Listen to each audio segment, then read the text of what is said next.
right, So I'm gonna call the meeting to order. It is 6:31. The bylaws state that the president or the vice president has to preside over the meetings. And I was wondering if we want to suspend the rules until the president and vice president takes the position tonight here. Sure, I'll move to suspend rules. Second. Anybody else? A discussion? All those in favor say aye. Aye. Aye. Okay.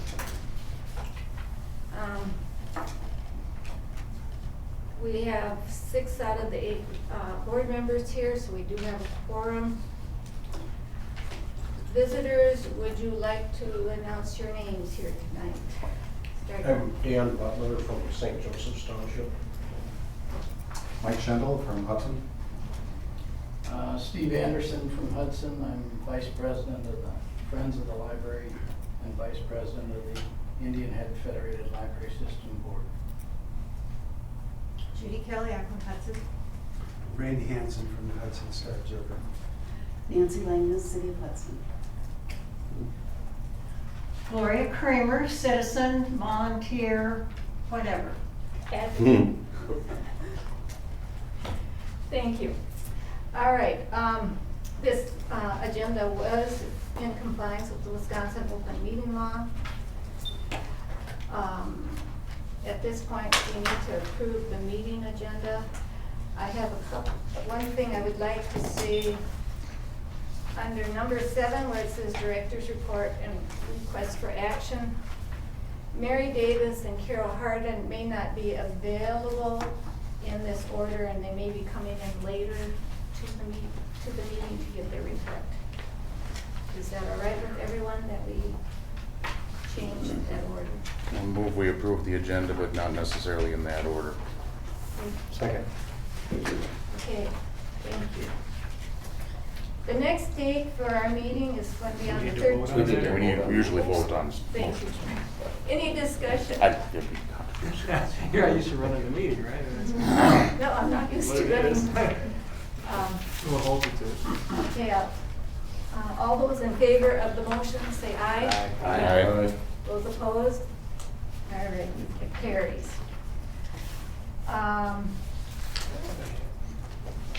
The date of the next meeting will be August 20th at 6:30 p.m. Are there conflicts for that date that we know of at this point in time?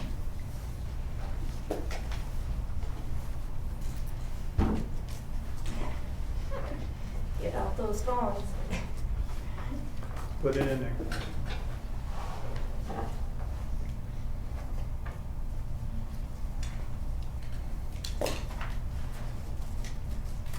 It's always the 3rd Tuesday of the month. So we don't need to approve it. We only need It's to just announce make it. a change. I'm just making sure, if there's quite a few people already know they're out of town, Right. that maybe the 3rd Tuesday. Then we might have to do something. It may not work. And I'm just trying to take care of this, or address it earlier rather than later. Okay? Doesn't look like there's anybody in opposition at this point. Okay. The minutes, I sent them out earlier today. I do have them in the packet there for the gentleman that did take a packet. Could I have a motion to approve the minutes of June 18th, 2013? Move. Move. Second. Okay, any discussion on the minutes? Any corrections? I'll just make a comment. They're very parsed down and more to the point, so I'm sure that has to do with Alexandria or who's responsible. That's No? a good thing, right? Who's responsible for the change of the structure? Well, Barb said we should only do the motions, and so Ally and I have tried to keep it down. We used to have longer paragraphs. Yeah, well, that was what I noticed. Yes. No comments? All those in favor of the minutes, please say aye. Aye. Aye. Those Those opposed, say nay. Anybody abstain? All right. The next thing on is citizens' comments. This is where individuals can talk about something that is not on the agenda. Are there any citizens at this point that would like to make a comment? Judy Kelly, what can we do for you? I understand there was legislation passed in Madison which affects our library. I've seen nothing about it, and I wondered if anyone could just read what that was, or tell us if you know what it is, if you could just state what it is, the legislation, how, not anything about it, because I think it should be discussed later in another agenda. But if someone could just, it's like a couple sentences, is it one sentence? I have the Legislative Fiscal Bureau's papers number 505 through 524. There was a motion number 538, and it's stated, it's titled County Library Levy Exemption for Joint Libraries. Notwithstanding current law requirements, municipalities participating in a joint library are exempt from the county library levy, provided the municipal library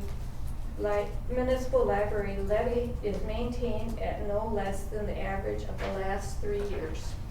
Thank you. That's very interesting. Can you put that as a possible, I don't know, if people want to talk about how that affects your library spending or not? I don't know. For your budget? I think it will be discussed as we go along with our budget. It's not going to be Thank you. something. I just wanted to, I didn't know what the exact wording was. Right? It's not gonna hurt the budget, Okay. but it may not necessarily help the budget. Okay.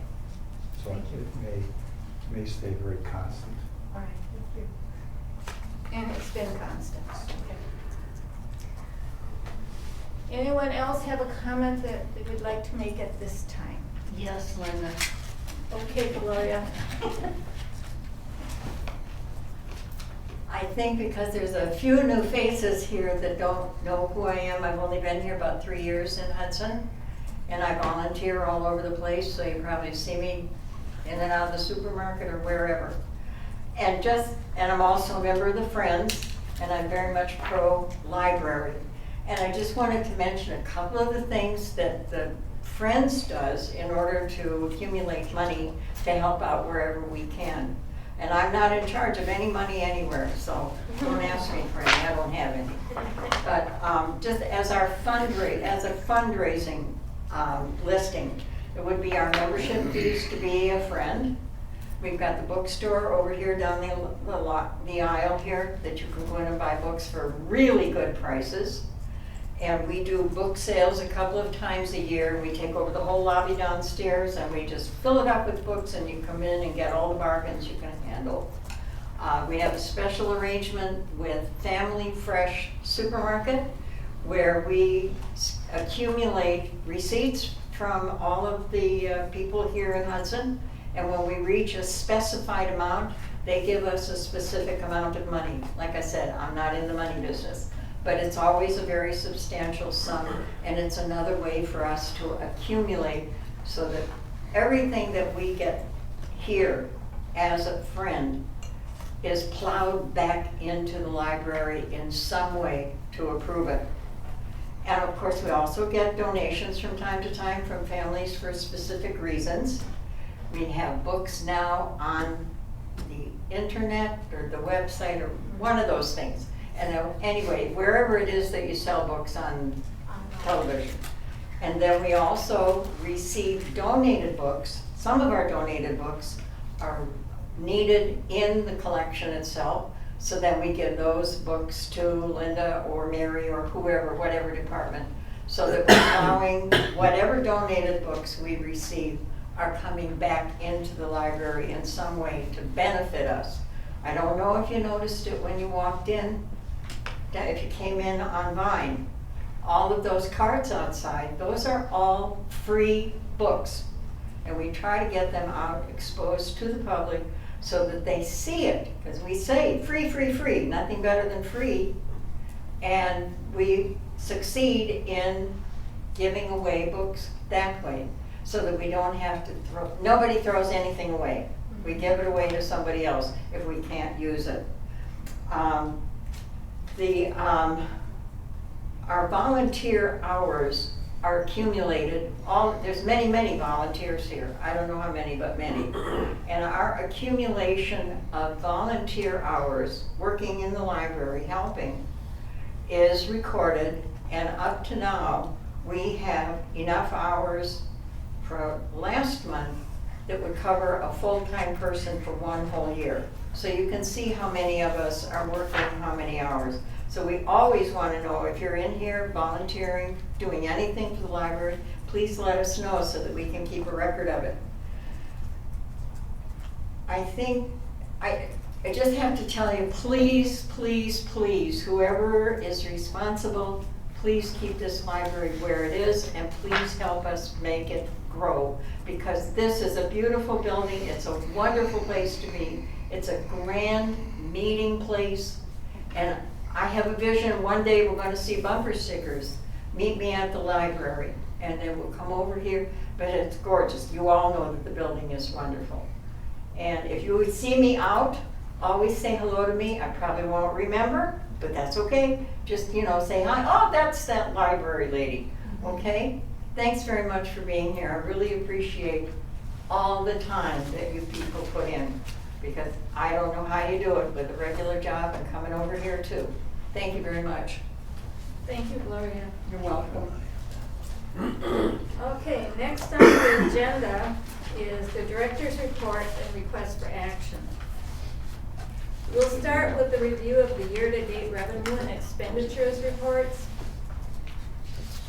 And I have it up here on the screen. This month in June, we collected fines of $1,200, and I did start keeping track of the rental funds that are coming in for the rental DVDs and books. I also, you will notice in the revenue area that I did receive $50 as a memorial to June Savage. Can you back up? Mm-hmm. Where's the rental? Right here, see what I got? Rental DVDs, we collected $53. Rental books, we collected $22. This is on the Excel sheet. Yes. Yeah, those are comments. Sometimes when I send it on a PDF, I can't, as the year goes on, I can't get all that in there. So it's kind of, alrighty? Just a point of clarification here for the memorial for June Savage. Her last name is spelled wrong here. It's D-G-E. E-G-E? D. S-A-V-A-D-G-E. Okay, thank you. All right. Any questions on the revenue? We should be receiving revenue. Excuse me. Oh, go ahead. I want to go back to the rental.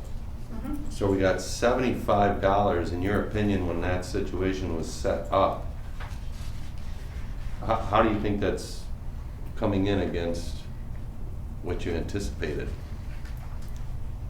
I never really anticipated a huge amount coming in. What I wanted to do was retain the newest and most popular DVDs and books here for the Hudson citizens. As long as they're rental copies, they don't have to float around in the MORE system. Correct.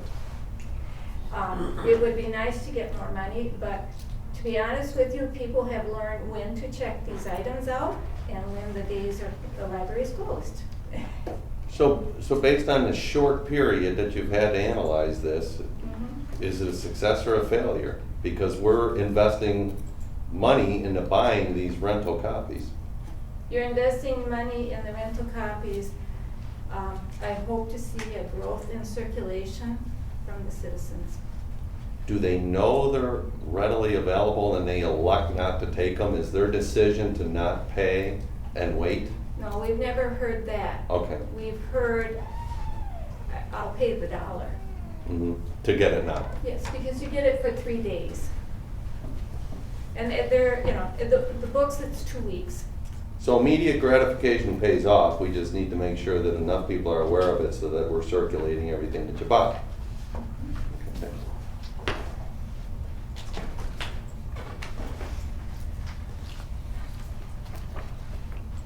Salaries was 11,000 for full-time and 15,000 for part-time this month. And it's running in the area of close to the amount. How many part-time do we have again? We have 23 part-time people. They range from 10 hours to 20 hours to 30 hours. The paraprofessionals are the ones that have the 30 hours.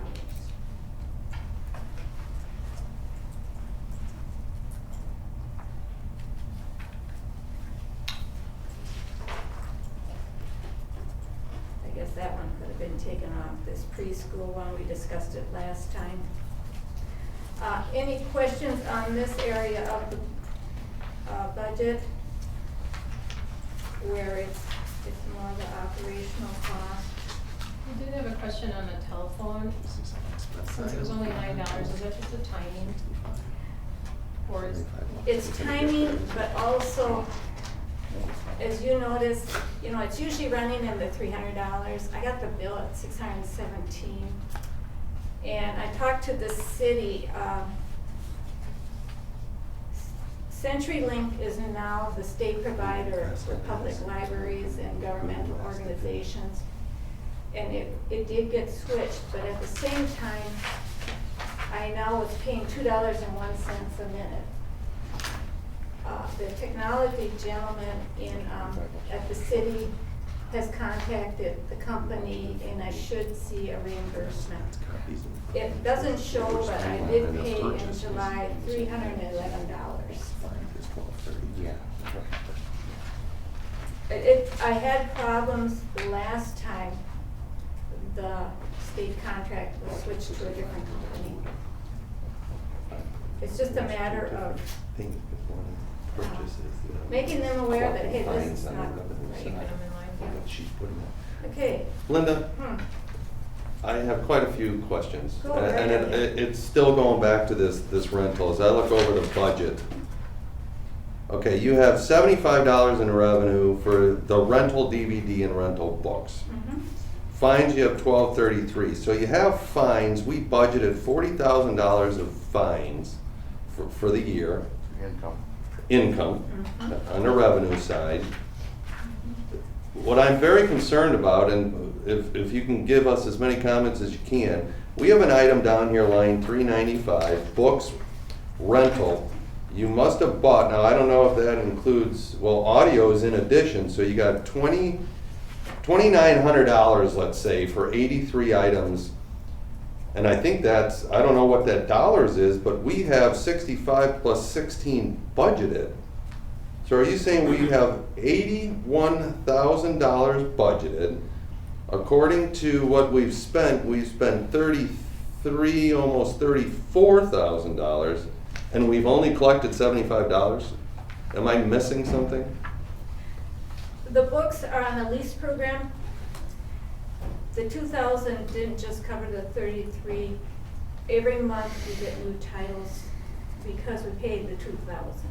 So that will change over the course of the year as the number of items we will have. At some point, is this, I mean, the whole point of this was try to get to revenue neutral, I thought, at minimum, and then also to fulfill the patrons' need to get books more timely based on the number in circulation. Are those 2 points kind of correct? When you say revenue neutral, At minimum. I think that's not going to probably happen. Did we make a mistake? Is it too early to tell? I guess I'm asking for a prognostication. Crystal ball. I guess, I don't believe libraries are out there make a huge amount of money. When I started this, I truly, truly wanted it for my citizens, even if it did cost $1. If we didn't pay, let's say we have the 50 items in the rental collection. Grant you, I didn't get a huge amount of money back, but I did get some back, which I would not get if they were circulating in the Morse system, let alone the fact that I probably would not see these popular titles come back to our library for at least 6 months or more. I'm just trying to improve our customer service. Correct. At some point, there's a cost right now. I'm just wondering if you There is a cost. envision that changing. We got a $2,900 cost and a $75 revenue.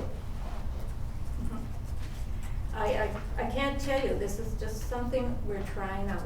Okay. I'm I'm just gonna ask that you watch it or report again the next time around, because I think it's interesting to watch. What's the shelf life on this stuff, Linda? Yeah, how long you keep them? The popular item, we will always retain 1 copy here at the library. Depends on the title and the amount of holds. If you got 400 holds on a title and maybe only 20 libraries, subscribed or having it, and they're checked out for 3 weeks, it takes a while for people to get on there. The shelf life on the DVDs depends on how much pizza they eat and how much they let it roll around in the car. Well, but, It's the truth. and I understand that you have an outlay and it's gonna take a little while to recoup it, but are we gonna recoup it before we have to recycle? We will not be recycling the rental DVDs. They will be put in the collection if we decide it does not work. As far, unless they're damaged, but we take that chance. As far as the books are concerned, when we lease them, they can be returned to the company, and then we get merit points. And then we can use the merit points for additional titles. It's a good service to offer. Yes, there's a payout up front, may not recoup it, but I'm just trying to have popular items available for my patrons. When did you start this, or? I started it like May 25th. Yeah, it's new. That's why I'm just asking that it gets watched. Is there a commitment of some sort, or is it a month-to-month thing, or you can change it at will, or? When you say a commitment, what are you? I mean, you're obviously committed to buying these titles or being in this program. I don't know exactly what we're talking about, to be honest with you, but it sounds as though there's a cost to it, to having the better titles, more popular books. But my question is that something, it's costing, how much was the net? Well, we got $2,850, let's say, outlaid to this point on 83 items. And the revenue collection is $75 to this point. But Linda, don't you mean that we have rental expense every month before you started charging the rental? So these rentals would be in the Morse system. You're just taking some out and keeping them here and charging. So if they don't get rented out, they would just sit here. So we may be purchasing a few more, but otherwise we would have seen a large increase in May or June when you started to purchase. Because like you said, if you have 2, you can keep 1. Mhm. So it's not necessarily that we purchased that second one. We may have already had it, right? Well, the rule is you can only lease one if you own one, right? Mhm. And then the leased one stays here. Right. Now, I'll tell you what I've been doing. James Patterson, I've been buying 3 copies. 3 copies go out. What I did now was I bought 2 copies to circulate and 2 copies to sit on my shelf here. It's a very popular author. There's a lot of reserves on it. If the person is willing to elect to rent the item, they will get it sooner. Because there are no holds placed on these rentals. They're on the shelf. When someone's done with them, they go right back on our shelf. So if they're looking, they'll find them, and then They're downstairs right by the elevator. We have a special area assigned to it. People do roam over it.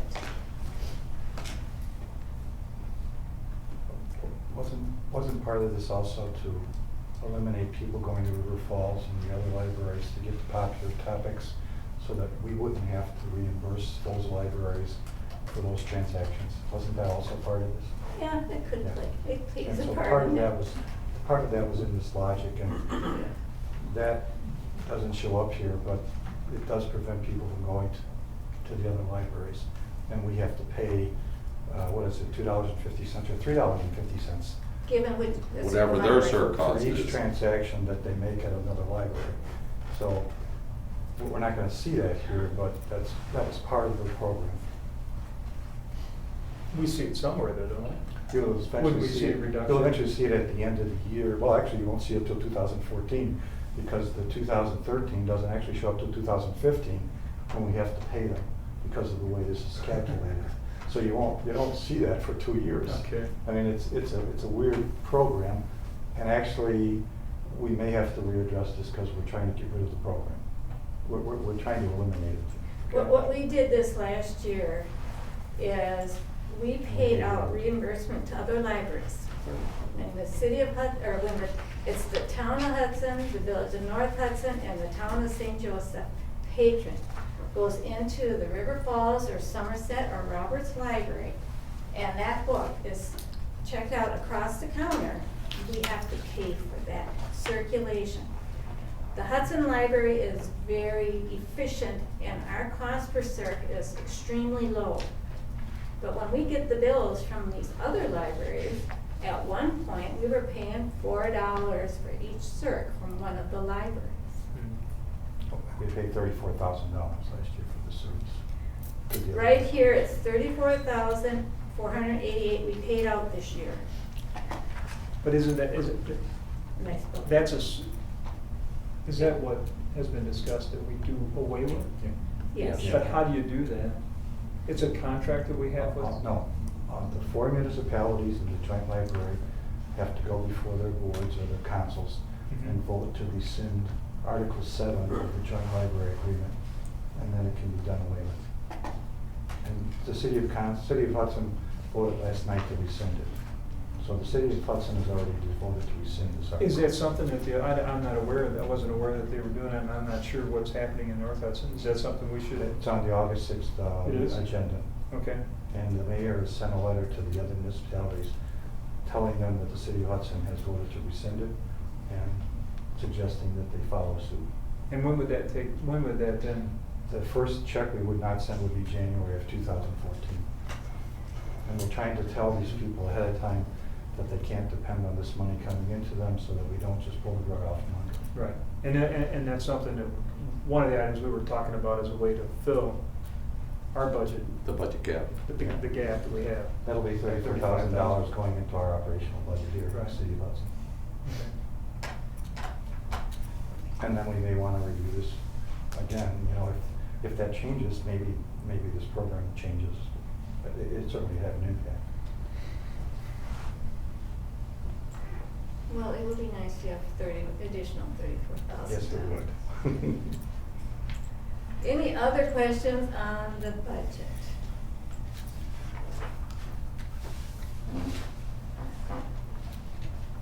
Okay, done with that part of this. Bridge the gap. I have in your packets, I was at the finance committee, it was mentioned that I should give you our report of Bridge the Gap that we had in 2012. And that document looks something like this.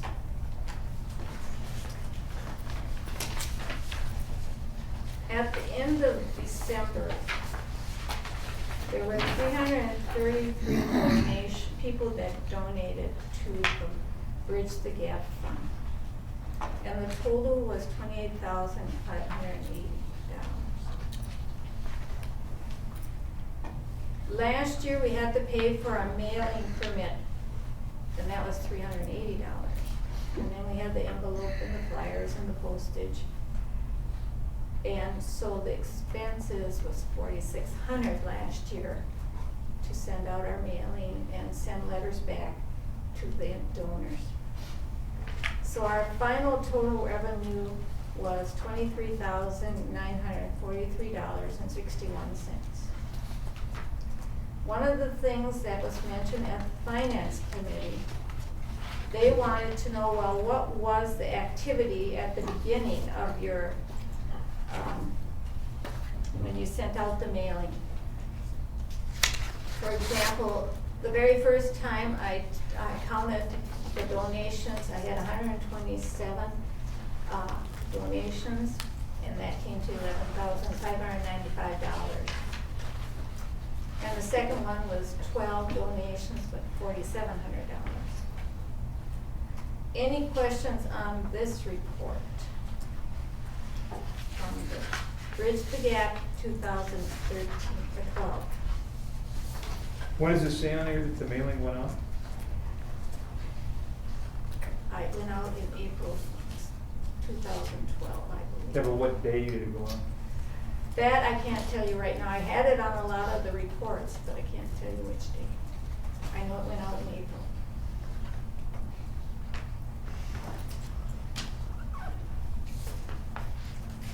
So now, I'll do the Bridge the Gap. You'll notice there's 3 crank lines. That's because I had collected the money for on July 3rd, July 5th, and July 9th. Now, of course, the total amount that I've accumulated so far was $9,897.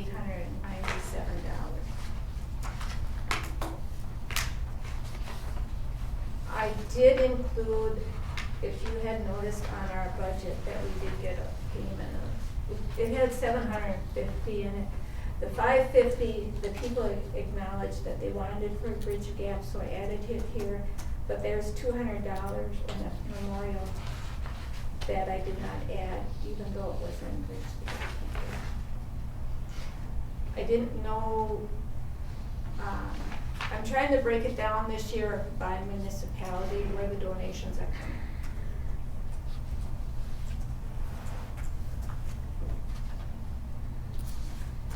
Linda, how are you analyzing these dates? Is there, if they send it in on what you send, is there something that has the origination date or something of the mailing in the wave that it was? How do you know? It's the days I decide to just finally take the time and open the envelopes. I have a chunk right now that I have to. Right, but what you're saying is, are these the days you open the envelope, or are you saying these are the days the envelopes went out? No, this is the donations I have received. Okay, I see. Thank you. And then, So it was one mailing all at once, and then One they came. mailing, Okay. and it went out like the Thursday before the 3rd. so it went out at the end of June. And right away, we started getting. Because the one thing that I was thinking about that I think we have to be careful of is that maybe perhaps the mindset that some that gave last year thought it was a one-time deal. And then all of a sudden they get another one and they discard it because they were under the impression it was going to be a one-time campaign for whatever reason. So. Well, that's why the Finance Committee wanted to have the 2012 report included with today's report. They also wanted it to be broken down by municipalities and the number of letters sent. Because in the first month, from what I see in April of last year, I mean, you got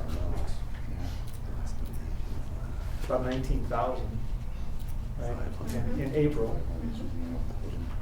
So I guess that would be the key by the end of July, if we were close to that, because it is going to start to slow down.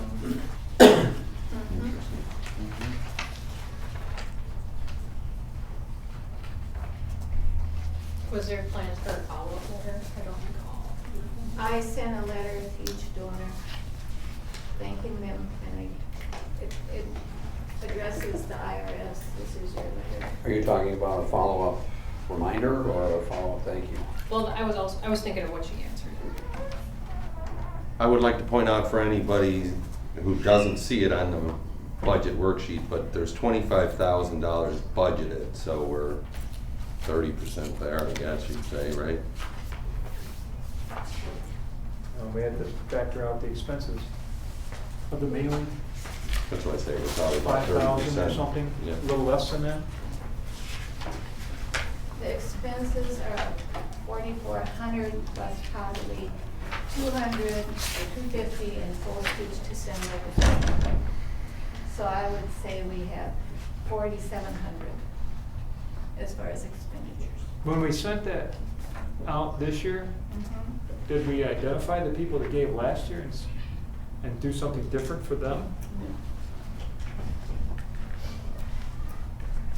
Because that's something I think we I might have want to. noticed names that have. Right. given last year. We may want to consider that, I think, for next year, thanking them for their previous donations.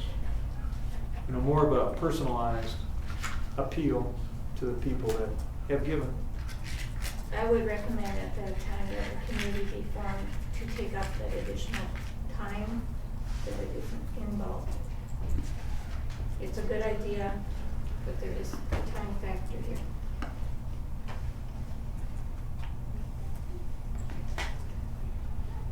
Any questions on the ones with the graphs? Because the city has the largest population, of course, they're gonna be the ones that have the most letters sent out and also the donations coming in.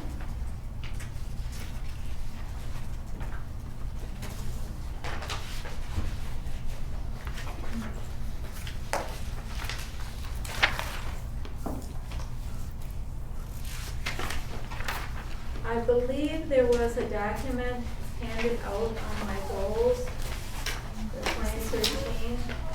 I did not have it ready for the packets.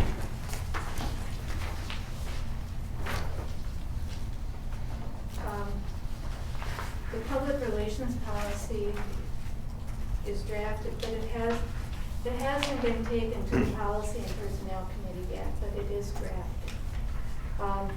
This last month, we did not have a quorum for policy and personnel, so we could not address a few of the items on our agenda. The technology plan is probably the one that you will have the most comments about for the simple fact that it will involve investment of money and maybe having a turnover. This year we're gonna get these, next year that, things like that. But the policy and personnel committee will review it ahead of time and streamline it as much as they can. The job descriptions are done. We have not done anything with the compensation levels yet.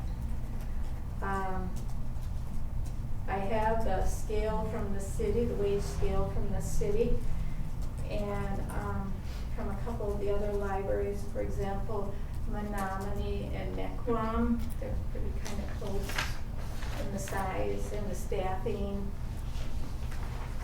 But the policy and personnel committee is still working on this. We did have succession plans approved for the library director, the interim director, and the support staff at the January meeting.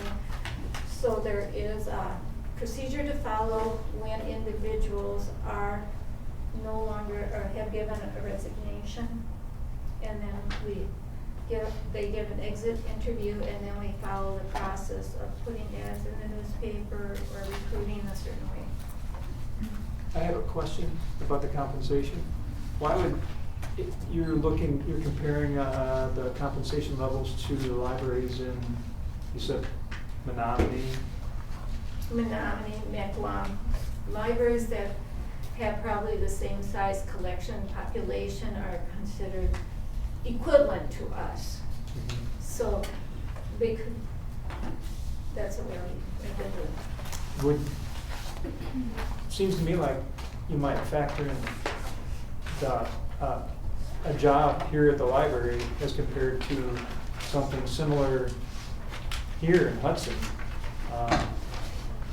Because there's other factors that play into compensation other than being at a library. I mean, there's cost of living, and those types of factors. When you look at that, you don't take that into consideration, or when you determine compensation? I don't believe the city does, for one thing. It's either a flat 1 or 2% 1 or 2% increase in salaries. increase. The cost of living is not been a factor. So the compensation study, then, if you're doing 1 or 2% increase, what are we trying to determine? It doesn't sound like you're gonna increase anybody. It really comes down, Significant amount. Kurt, it really comes down to budgeting time and this board making a decision as to what we want to give these people as far as increases go. That really is what happens, isn't it, Dave? Yeah. And the final result is, we look at the amount of money we have and we look at what our expenses are gonna be, and we sit here and say, it's gonna be 1 or 2%, or it's gonna Right. be. Or it's gonna be zero. I mean, I would like it to be more scientific and more sophisticated, but with the financial situation of the library, we haven't had the luxury of giving people money here. And that's just been the case. I mean, Well, No, most and of it's- it is dictated by what the city does with their personnel in general, even outside of this board. And the city does the same thing. The city takes a look at their revenue and says, what can we afford? Where are we gonna put our money, and here's what we're gonna do.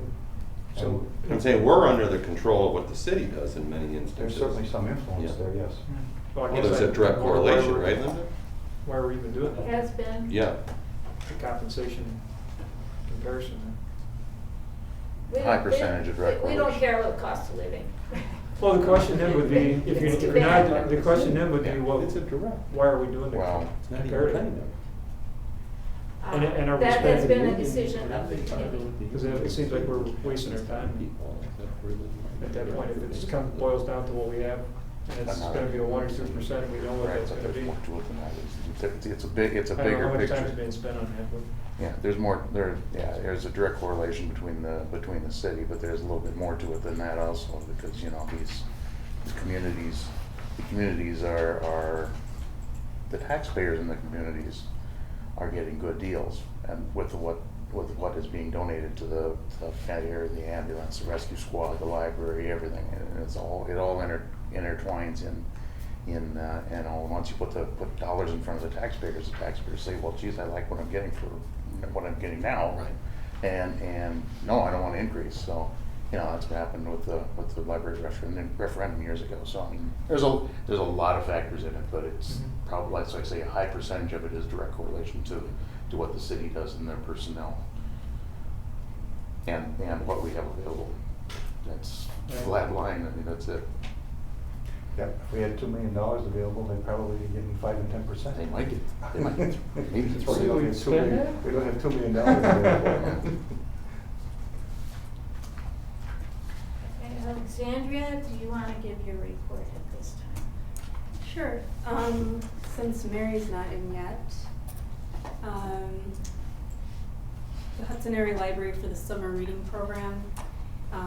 This was sponsored by the Wisconsin Department of Public Instruction and supported by Crystal Cave and the Department of Natural Resources.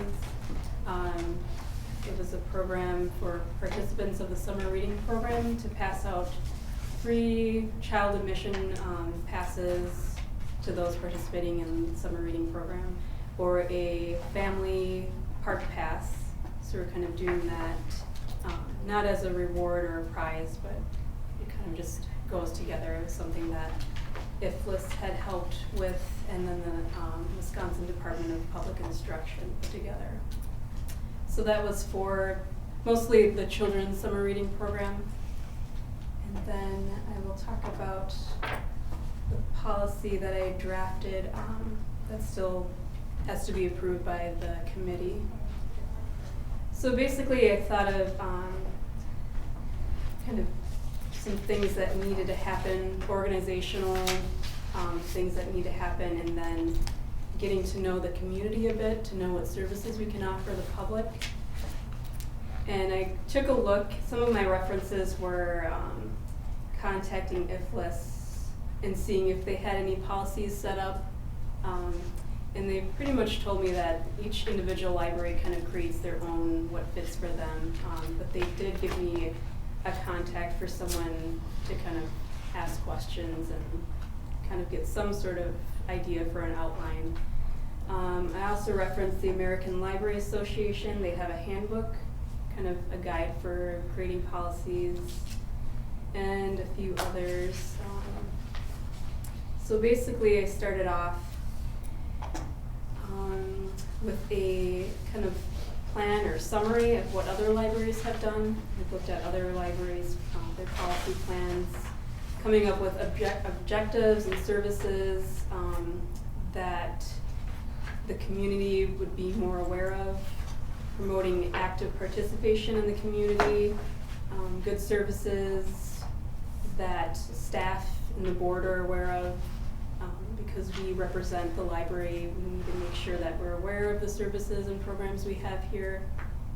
And then also that the director be aware and be able to present material to media. So the goals that I had were, first one was community awareness, creating a plan of how to promote what we do to the community through the programs and services we offer, to stimulate public interest in using the library. The second one was creating a publicity strategy, developing marketing tools for advertising. Third one was community outreach strategy, connecting with Hudson's community leaders, getting kind of a list of who to connect with, different boards like the Rotary Club, kind of contacting them and seeing what they need and how the library can help service them better. The next one was presenting a way where the library can serve individual groups, or evaluation strategy, creating surveys or focus groups to kind of get feedback at where we're at in serving the public. Formulating a target market, who we're reaching, what are our goals there? Are we missing anybody? Creating a brand. We do have a logo, but just making sure that people, when they see this logo, that they kind of relate it to the library. Having some consistency. I talked to Linda about our name, Hudson Area Joint Library, but on the building it says Hudson Area Library, and on the website, when you go to that address, it's Hudson Public Library. So having some consistency might help our brand or image a little better. Having possible merchandise, I don't know if I mentioned this to Linda. Other libraries use bags to promote their services. Having library cards on keychains puts it out there in the public. And we mentioned bumper stickers as another method of getting our brand out there. So I have a large number of those things and ways to advertise and market to the public. I talked to Linda about, do we have a mission statement that's clear, a vision, what are our goals and our objectives, getting those organized so we can have that on the website and that people are familiar with those. Just creating a clear image about who we are and marketing that. Creating a marketing mix that includes what are our services, how do we present them, how do we promote them, and then having kind of a timeline, deadline for all of these actions. And then the program that I wanted to talk about was something that I recently created, and I don't know if you were going to show that on the screen or connect to the internet for that. I started doing something called Tech Time, and I kind of advertised that in the Hudson Star Observer, encouraging patrons to come into the library if they needed help with technology. And that got kind of a pretty good show for that. People weren't necessarily making a reservation for it like I had hoped. They were just kind of coming in with questions. And you can go to the Hudson Public Library website. So that was basically if people needed technical help coming in to use the computers or connecting to our More catalog, using ebooks, trying to figure out how to download things. There's tons of technical questions that people come into the library to ask about or get help with. I started offering different sessions on Fridays on Facebook, social media things, using the internet, just kind of general things, how to use the cloud. A lot of people are asking questions about that. So I created Tech Time, but then thought of this idea, which I thought would work much better, which is Tech Help. It's kind of an online reference service, so if people have questions, they can go through this kind of form and type in whatever their question is, and I get back to them by email. So it's a little more convenient for them, time-wise, more flexible for me. And then it also offers a tutoring time where they can request, I think it's Wednesdays and Fridays for now, where they can come into the library. They have to schedule, of course. They get about 20-minute segments for each person that comes in, and they can ask whatever technology question they would like. I kind of asked them to send it a week early, so it gives me some time to prepare. So my degree is in library science, but it's also sort of in technology, so I have a limit to my knowledge on that. If I need to refer them to, there's a place down the block that helps people with computers. There's Best Buy Geek Squad. IFLIS has a service where we can ask questions as librarians for technical help. There's some colleges that might help patrons with questions. They can walk in there, and River Falls might be able to do that. So I'm kind of trying to network with them. So if you go ahead and click on the Tech Help, and this is the form that comes up, very basic, tells patrons, what the service is, and how we assist them with their questions. Just like if they walked in to the library and went to the reference desk, they can ask questions about books, and they can go online or call in or walk in to ask questions about technology-related questions. So you can just click continue, then it has different things to fill out, your name and address and email. Right now the service is just for Hudson patrons. You don't have to fill in all that. It kind of, the next page, well, if you want to just type in whatever. I don't know if it's a cursor or Okay. All right, let's see if we can't go continue. No, it won't let you. It won't let you. You have to fill in with certain information. Well, the next page would be 3 questions. Are you needing help with software, the internet, or hardware? And then based on that selection, you could, be more precise about what your question is. And then once they submit it, it comes to me in a spreadsheet, their name and their questions are organized and what time they submitted. So it's very, I think it would be very convenient for patrons, and it's well organized. So How did you do that? Does that? Oh, there it is. yeah, you don't actually have to type in your exact information. And then it, gives those options. And you created this using Google? This is, just Google Forms. Oh, WordPress. So Google is pretty convenient. The staff uses that as an email system. We use it for our calendars. So why not use it for forms that we do? I also use this for evaluations, doing surveys online. And then you're done. So I had some patrons that came in, filled out the form. They said it was pretty simple. They got their questions answered. I always refer them to different services if I can't help out, because I don't know everything. So, and I have my own network. My brother is in IT, so if I ever need real help, I can ask him on how to do that. So, but they've said it's been very helpful. They say usually their kids drop off a piece of equipment and say, here you go, Mom, Dad, and then they're left with trying to figure out how it works, and they don't know. So this kind of helps them to do that. And I make sure that I'm not just teaching them, that it's more hands-on, because that's why they come in for tutoring, to show them and go with them step by step through the process. So the most interesting experience that I've had was a woman who is from Spain. Her sister was living in Italy, and she wanted to use an iPad, so we got to Skype her sister, And then we set up an app. It was like a newspaper app from Italy that she had been looking for, so she was able to share that with her sister in Italy. So quite a unique experience, and I think it's very helpful to patrons. So. And you're all welcome to sign up for Tech Time or Tech Help. So. Okay, next we'll have Carol Harden talk about our summer reading program. Let me grab my stats. I don't know what we're going to talk about. Hold on. Friends of the Library, Gloria, was that your report early? Not really, you know, that's But it just, did cover quite a bit. well, that's me talking, you know. Okay, all right. Our summer reading program, we've been doing for the teens for several years now. When I first came on board, there was no anything for teens. And they certainly do read a lot, and I like to keep them reading through the summer because we all know how important it is.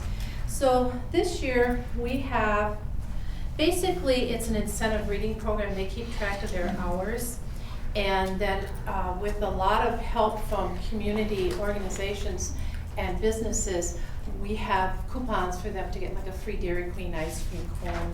And the sponsors, I make nice little posters that say proud sponsor of Hudson Library summer reading program, you know, promoting our youth and helping them educationally.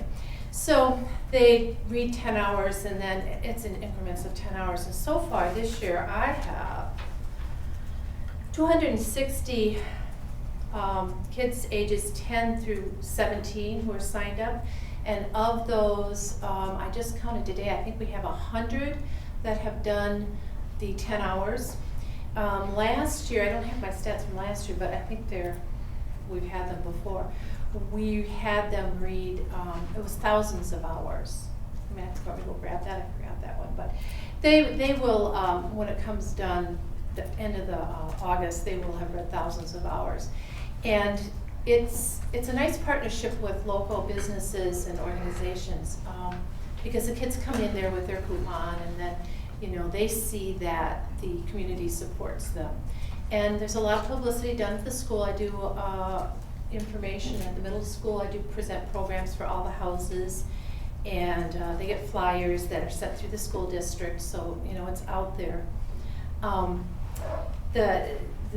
The teens just like are reading like crazy, and I can tell, you can tell, because in the teen area there's space in the bookshelves there. So I think it's a good program. They like it, parents like it, teachers like it. Some of the teachers have asked me to let them know, you know, with permission of the student, which of their students participated, and they recognize them at the school. So and they're coming in all the time too. So Can you name your sponsors? I certainly can. We have, you know, I should just grab that other folder, if you don't mind a second. We have a lot of returning sponsors every year when Carol goes to local businesses, and I think they should be acknowledged at this time. And I hope you do not mind waiting.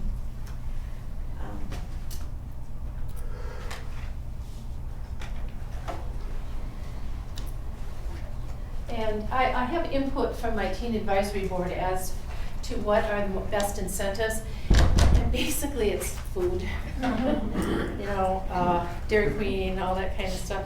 So we have this year, this was last year's, and I put their logos on here with their permission. We post this, and then like I said, each business gets a promotional flyer that says, you know, you're a proud sponsor. I don't know if I have any of those here. So the little coupons are Applebee's, Subhouse, mostly I will say the locally owned. Some of the chains aren't so, you know, helpful, or they have such a rigor. But Applebee's has been very, very good. Buffalo Wild Wings has been excellent. Pizza Hut, Hudson Bagel, Subhouse, Buffalo Wild Wings, Dairy Queen, Cold Stone, Sweet Butter. Well, that's actually just the cakery now. They all give coupons for like a free ice cream cone or something for the when they reach the different levels of 10 hours. And then the other places like Barker's, Papa Murphy's, Dick's, Agave Kitchen, Urban Olive, they give gift cards, and Target does too. And I've already submitted a formal application to Target, and they give monthly givings, so you know, I should be on the list for that.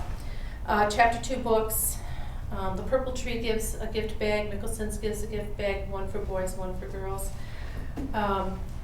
Once we moved here, the downtown sponsors really stepped up when I said, this is a destination place, and the kids are gonna come downtown and everything. So they were really happy to participate. The owner of Agave Kitchen, I haven't had a confirmation to this year, but the last 2 years he gave a $10 gift card for every child or young person who read 30 hours. And that ended up to be over 100 that were given out last year. And he said he would do that forever, as long as he was in business. So last year's stats, and the people who work on the desk, realize that they have to mark off these things, so I keep very careful statistics. I figured out a way. So last year, the teams read, last year we had 238 registered. They read 8,490 hours. So that's a lot. And they all like it. It's really neat to have the kids come up and ask them what they're reading. I read it on a car trip, or we were at the cabin, or now my girlfriend's gonna read this one and that. So it's really fun to meet all the kids that come in, and I enjoy meeting with the business. We have a relationship. I call them up, I send them letters, I talk to them, go visit them. So I think it works pretty well. So that's what I do. Thank you, Carol. You're welcome. Thank you, Ally. Good reports. Number 9, presentation by supporting organizations, Friends of the Library. Is there someone here that's going to speak for the Friends of the Library? Other than what Gloria has already done. All right, number 10.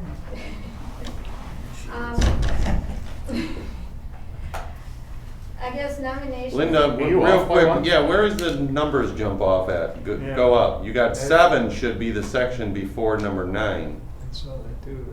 No, citizens comments, you have a 7, we have a 6. What's 6? Oh, because you know why? Because I started doing roll call here. Oh, 2 was roll call. Yeah, I started. 3. What, here. 2, 3 Oh, yeah, is it's- approval? Well, Yeah. yeah, it's truncated. Number Oh, 3 okay. is truncated. Okay. All right, Yeah, there we go. Yeah, thank you. All right, Much better. there we go. Now we're in sync. okay. Synchronized now. Me too. It's still out there though, election of officers. Okay, nominations are now in order for the office of president. Are there nominations for the president? Who would like to be president of the Hudson Area Joint Library Board? Speak up.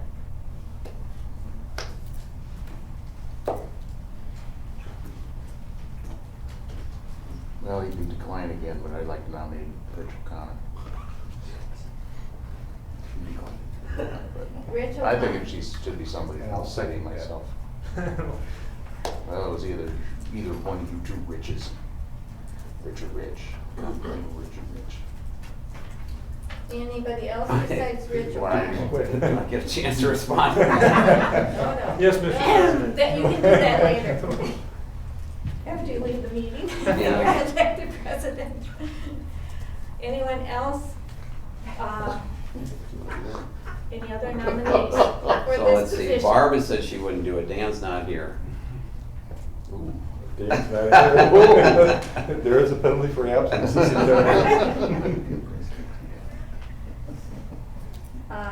Rich, are you willing? You know, I honestly, it's something that I would prefer not to do, but we're pretty much at a standstill on this one, and if nobody else is gonna stand up to do it, Rich or Kurt.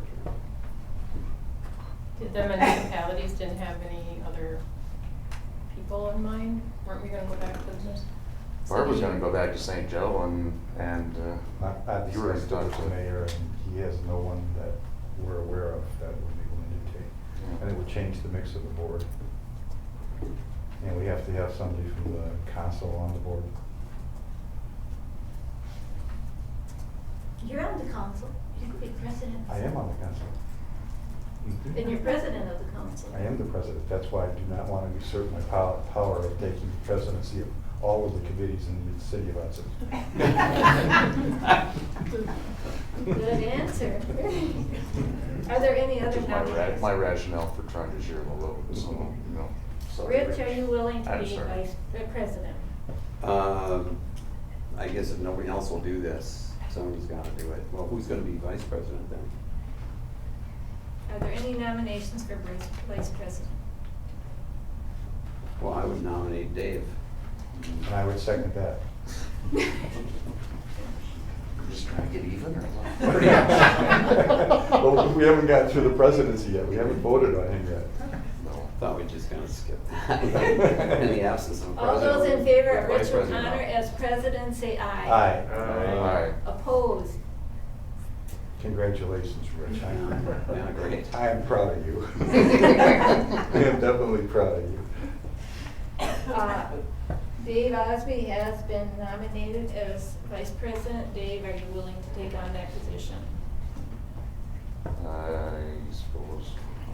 Try not to get divorced over that. Well, it's not Meetings. president. No, She no, said- it's She no. said not president. That's right. You heard it too. Yes, I Are you did. planning on attending all meetings, President?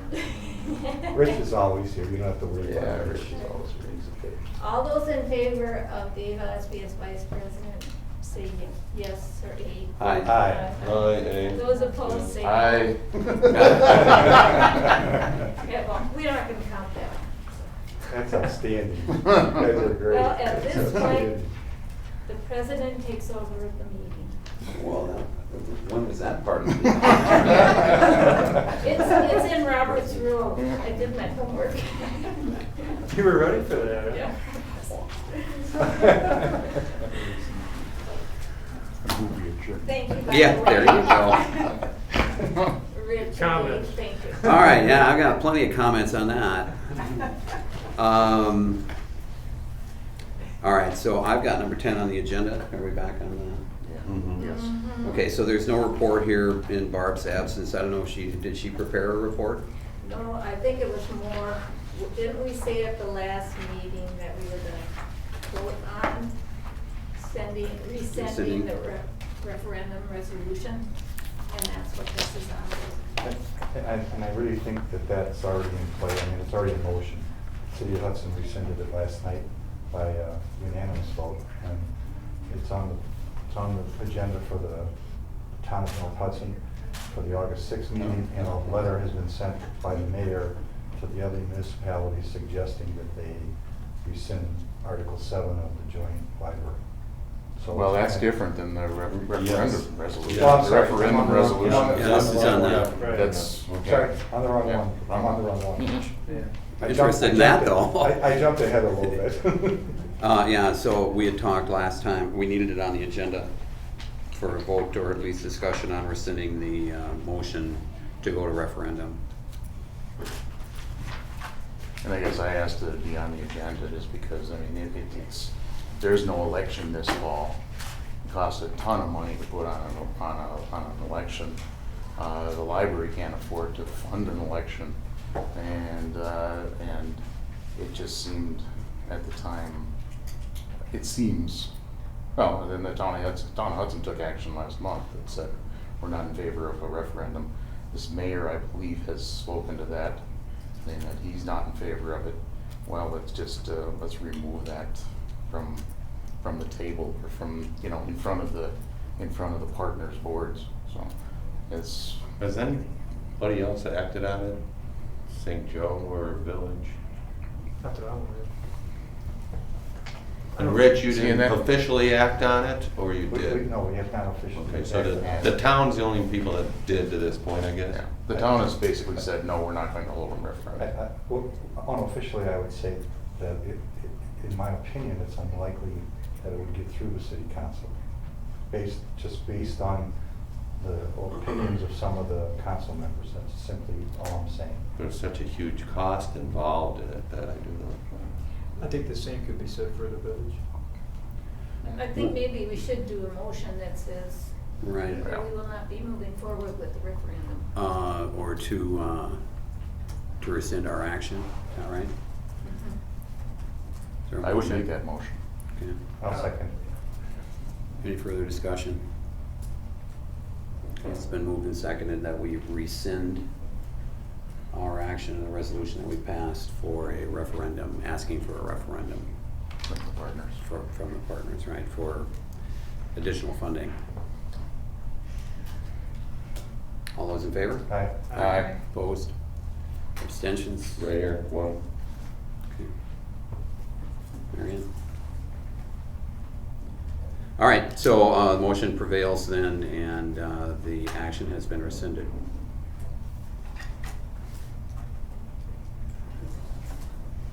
Finance Committee report, Rich? Finance Committee report has basically been handled by Linda when she went over the financials there. But we have more to do. Pardon? We have more to There's do. more on it. Were there, You all got a copy of the expenditures and all of those types of things. So if you have any questions or you got any objections to that, you're free to ask those. But the Finance Committee thoroughly reviewed all of those and didn't see anything out of the ordinary in the expenditures. So do we need a motion then to approve? Yes. we Generally, do. that's. Yeah. Yes, by the rule, yes. Yeah, generally approve the claims. were there any other There's nothing additions? exceptional in it that we found. There weren't any, no other additional? You want to move to There was nothing to additional approve? and nothing that looked out of the ordinary. You want to move to approve? Move to approve the claims or the expenditures for the month of June. Second. Approval of the expenditures have been moved and seconded. Further discussion? Hearing none. All those in favor? Aye. Aye. Opposed? Abstentions? Motion prevails. I have something I would ask. Would you approve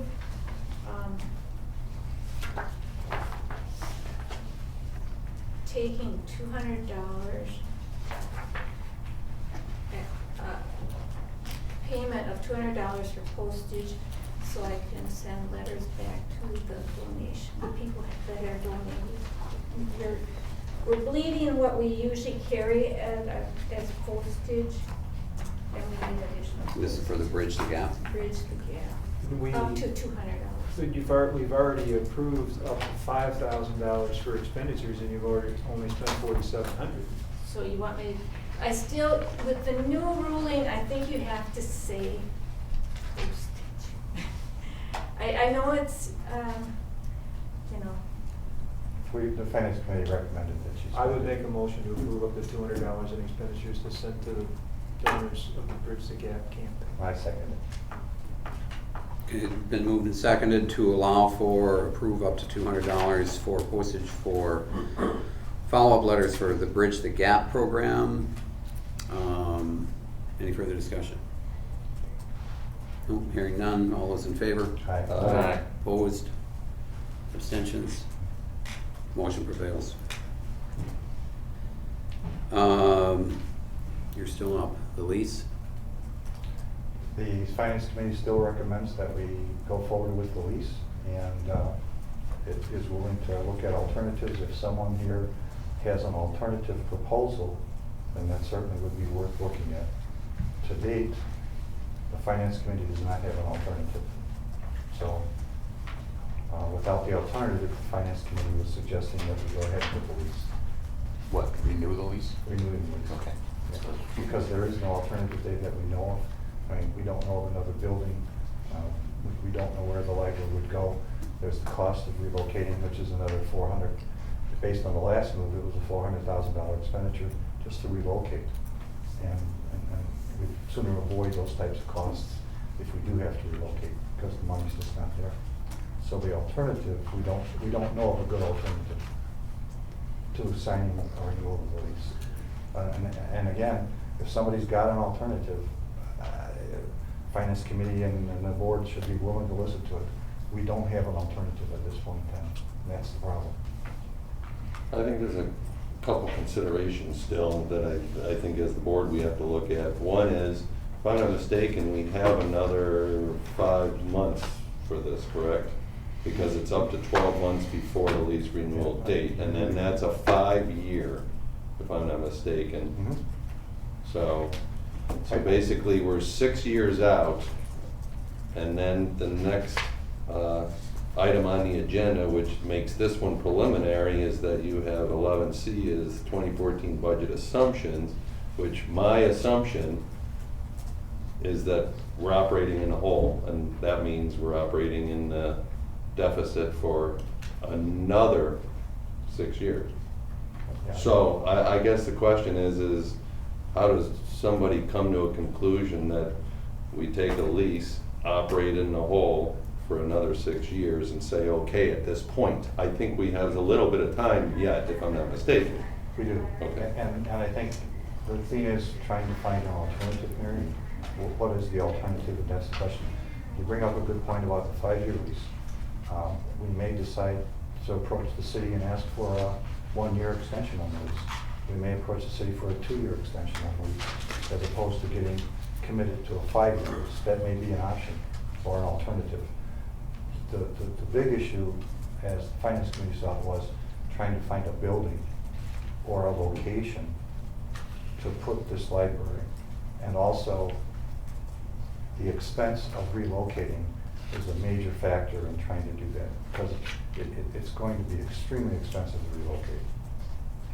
You know, you're gonna pull all of these books and all of this equipment and all of this stuff out of here and then relocate it somewhere. And that does not appear to be an ideal situation. So if there is going to be a search for an alternative location, and if there's going to be funds for a relocation, then maybe the option is to go to the city and say, we only want to extend for a year.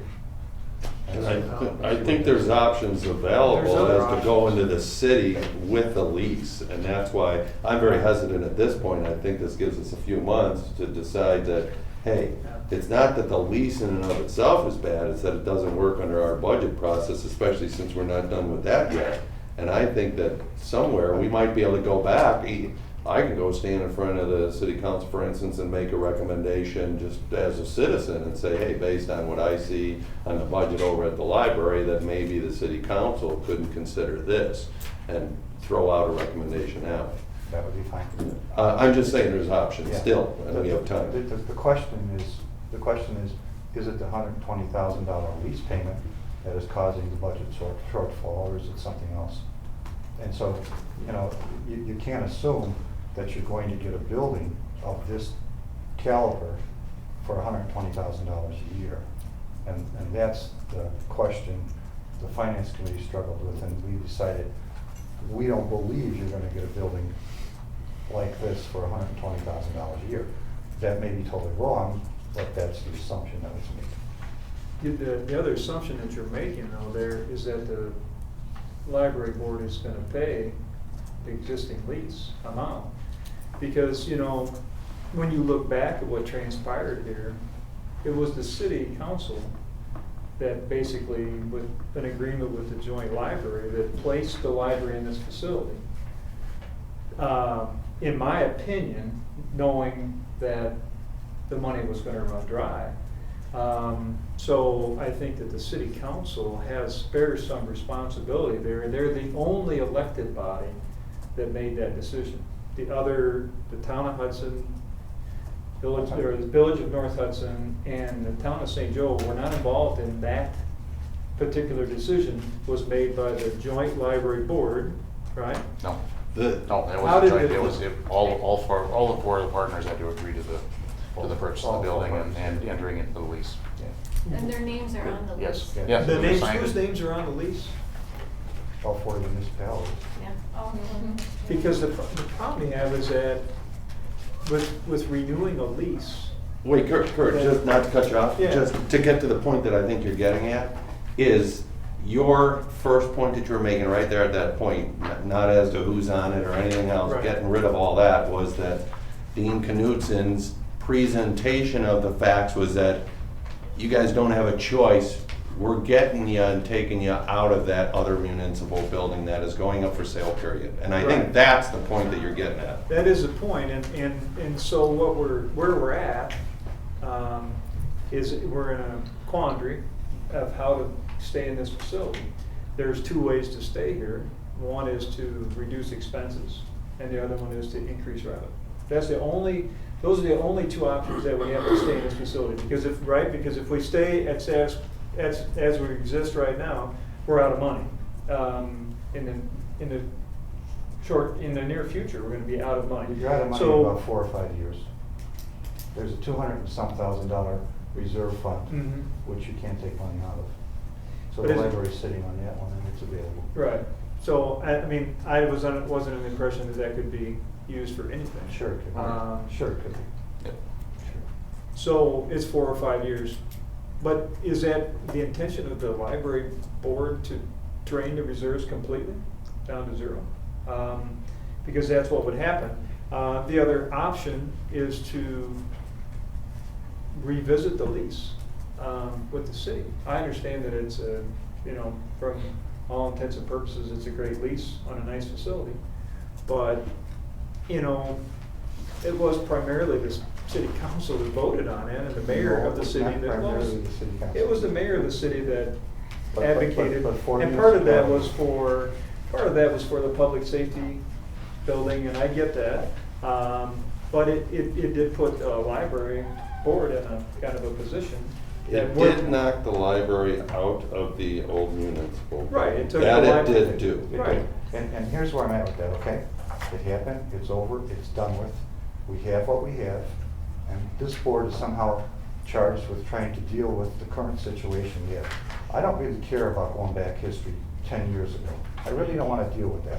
I can't change that, you can't change it, it happened, it's the way it is. This is what we have today, this is what we have to deal with, and to sit here and continue to complain about what happened 10 years ago does this board absolutely no good at all. We're charged with dealing with the current situation I got in that. the best manner we can. I got that. And that's what we're trying to do. My point And I would is- rather put my effort Right. and time into that. Sure, and my point is that there's nothing that keeps the library board from renegotiating that lease with the city. Nothing at all. Nothing at all. And the city would have to then make the determination, I mean, if the library board, But- just throwing something out there let's just throw something out there as a, for instance, I mean, if the joint library board came back to the city and said, this is our budgetary constraints, this is the deficit that we're running, and in order for us not to run a deficit, we have to pay the city, and we have to look at all the different variables, the 35,000 that we're gonna get back, hopefully from River Falls, or the money, that money, and some others. You know, maybe it comes out to a point where that the joint library can only afford a $60,000 lease or an $80,000 lease. My question is, why cannot the joint library come back to the city and say, this is all we can afford? Because it's not just the city, it's a joint library, it has to go back to all 4 municipalities, and all 4 municipalities have to make that decision. On the lease. Yes. So we can't make that decision as a library? And let me ask you this other question, you're a businessman, right? And when your Some days. business, when your business doesn't have the revenue to do the things you want to do, what do? Increase How revenue. do you operate? I increase revenue. Well, and then find a way to increase the library revenue, and then you gotta solve the problem. But Or you cut expenses. And Or you that's cut expenses. cutting expenses. Because what we've seen here is, how's that not cutting expenses? You know, I understand you're. What I'd like, I That's don't know something that you we're wanna gonna, hear, but I don't know that we're gonna resolve this No. with this discussion. What's the time frame on this, Rich? The lease has to be signed, I believe it's at the end of the year. End of the year. End of the year? December 30th. Yeah, End of the year. All right, is there an appetite to put together an ad hoc committee that would like to look at alternatives? Well, I think there's a formula that comes above that one, and that's item C on the agenda. So you got 2014 budget assumptions, and I think the budget has to be established to know if there is a renewed lease proposal. Need to understand how one is gonna affect what that proposal might be. But we're talking about a 5-year lease, right?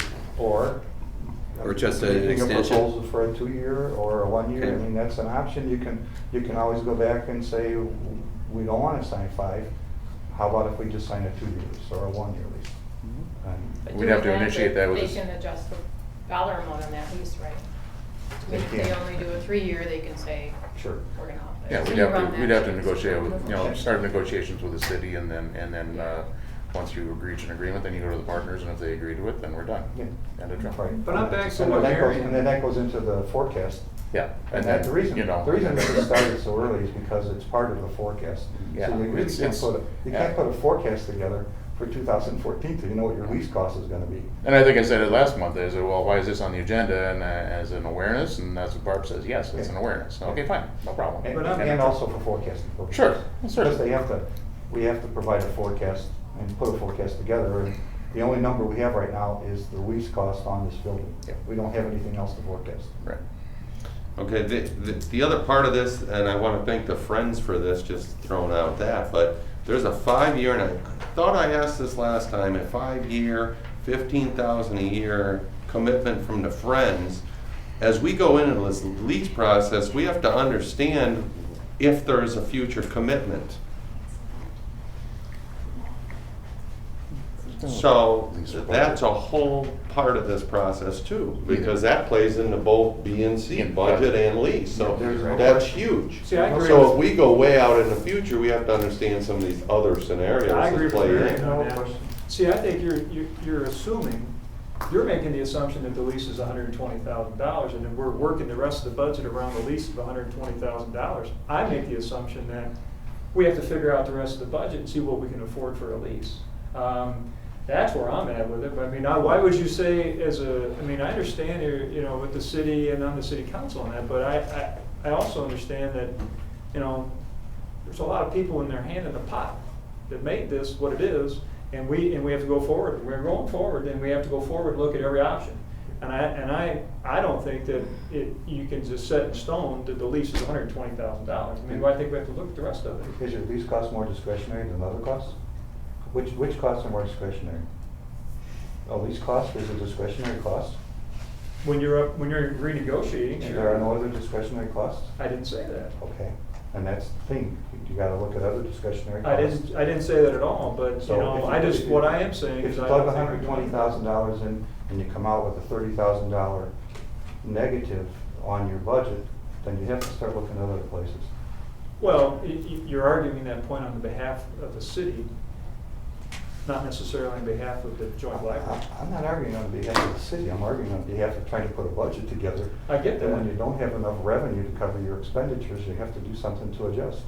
I mean, that's just the way it is. I'm in full agreement with you on It's that. just the way it is. We I mean, agree, it's just we how agree it- 100%. It's not pleasant, many times it's not pleasant, but unfortunately, that's how it is. The other option that we haven't heard and haven't dealt with, and this is why I don't get why we're talking about, where this lease comes first and everything else comes second, because the other thing that we haven't talked about is private fundraising.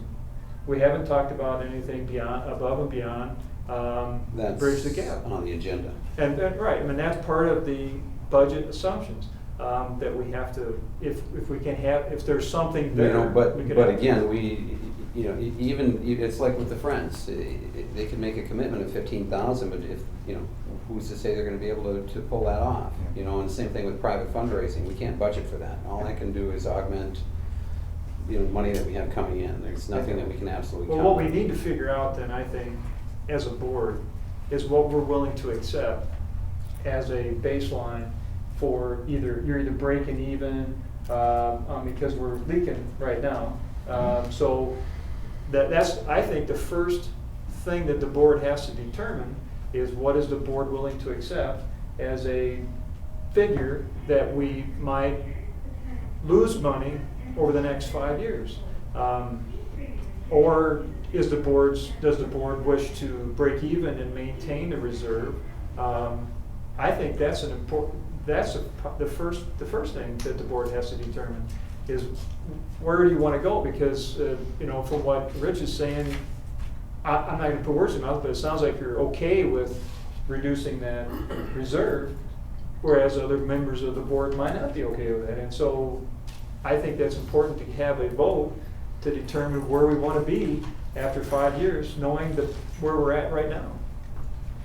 You also have a baseline on which to establish, based on Judy Kelly's question about the legislation, we now at least can come up with a assumption of revenue, whereas before it was a roller coaster. So that part of it, at least now, is going to help this budgetary process to the total understanding of what our revenue versus expenses is. Yep. So at least that part's in place, so that part's done. So you got your revenue side done, so you can plug the numbers in and see what's Sure. going on. the key is we do have a commitment, and I don't know exactly what the date is to turn the budget into the municipalities. I think it's by September. September September 1, 1st. September 1. So there is a requirement in the joint library agreement that says the library has to turn in a budget for approval and review to the municipalities by September 1. And it's currently July 16th.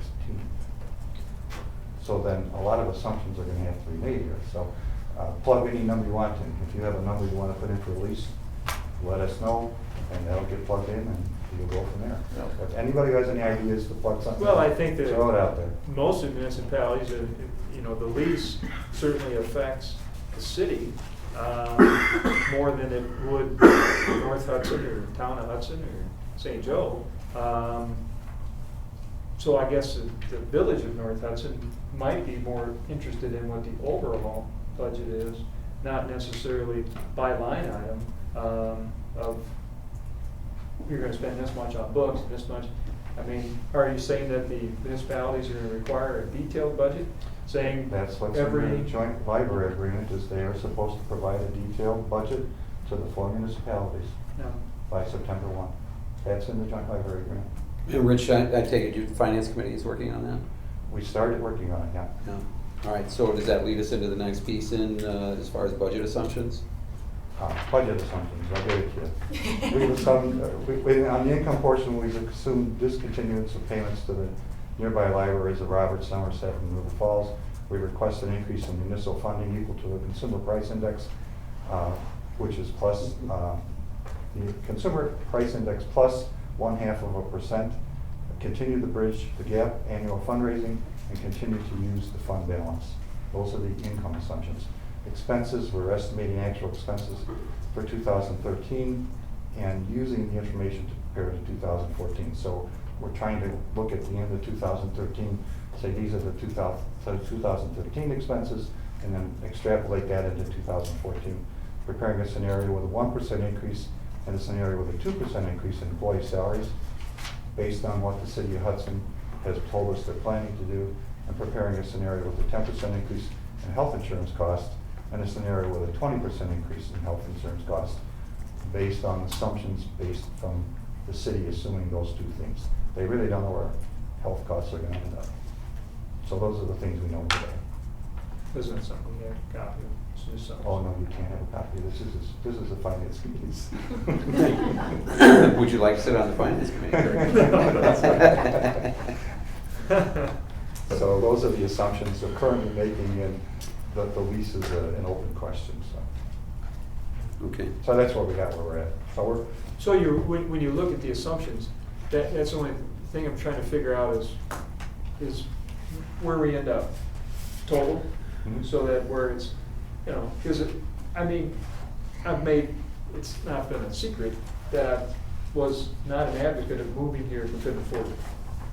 And what I'd like to do is that You're talking to somebody who's on your side with that. I got you. so. I'm with you on that.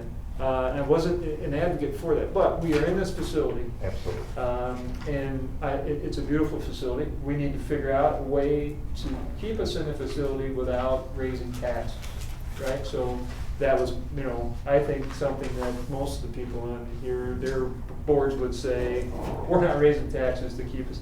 So I'm just trying to throw out, we have to look at everything. It's still sad that we haven't, and no one's started that private fundraising that was supposed to happen, and that's. It's farther down the agenda, Kurt. It's okay, so we're gonna come with that, so that's good. Rich, one other, I don't know whether it's a point or a question. I don't know how I got to be in charge of the finance committee. I'm just a member of the finance committee. Well, by the way, I that's think- something we're not reviewing. Yeah. I think my point might answer your question. Okay.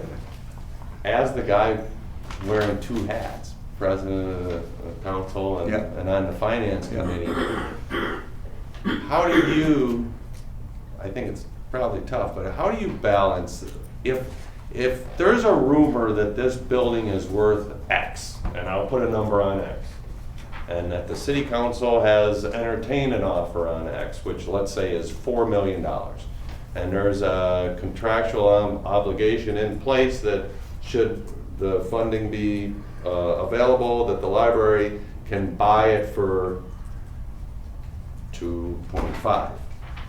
How do you balance that $1.5 million shortfall on the city side of the ledger? Because that would be additional revenue to the city. So why wouldn't the city council elect to sell this building and vote to not offer a lease renewal or a lease change or a lease offer change? I do believe there is language to the effect that the library gets the chance to buy the building from the city. Correct. If they choose to do so. Correct. So the first obligation, based on all the information I have, is that the library has that right to buy this building from the city of Hudson. The price, I guess, has never been established as far as I know. And so it would be. Yeah, it's 2.25. Okay. It's 2.5 less the sale of this building here, and then an escalator Yeah, a little bit. and then there's an escalator for Yeah, every year. so what I would say is that we balance the obligation that the city has to sell the building for that, because they signed a paper saying that's what we're going to do. So they have that obligation. If the library wants to buy it, that's the price that they've stipulated. So they have to honor that obligation as far as I'm concerned. It's unfortunate they can't get the $4 million, but I think they have to honor their obligations that they've signed. I don't think you can Correct, back but- out of them. And I'm not saying that they will, Yeah. but you can make a sale on the building on the city side of the equation, the council, Mhm. to say, hey, we'll sell this building if the librry doesn't buy it, and this is the Yeah, price. and if the And library- I'm just wondering, that's gotta be a tough balance, I would think, for the city residents It to is. have to take that $1.5 million. It is a tough balance, and I've said this to the board before, and I've said it to the mayor. As a city councilman, I will vote two different ways on things. If I vote here as a library board member, I'm going to vote for what's good for the library. Unfortunately, when it comes to the city council, if it's not good for the city, I may not support it at city council. And that's the conflict that exists. But while I'm here, I'm going to do what I can for the library. And unfortunately, if it's detrimental to the city, I may not support it at the city level. And that's a conflict. And it's unfortunately a conflict I've been put into. That I share. Yeah, and that's just the way it is. So my real obligation, because I'm elected to the city council, is to the city council and the city. And we should all be cognizant of taxpayers' money, taxpayer dollars anyway. And That's we're still my point is, there might be representatives of the people- partners in the municipalities that, You know, if there's a rumor out there that there's a buyer for this building at a substantial price, how come there aren't people standing up at the podium there at the common council meetings and saying, hey, sell the darn building and take care of our tax issues, you know, whatever it is, I'm just wondering. The only answer I can give you, Marion, is the city's trying to honor its obligations to the library. I would think they would. Yeah, but that's really what they're trying to do. All right, so Rich, what do we need to do? We obviously, with the budget to the city by, or the municipalities by September 1st, you Yeah. said?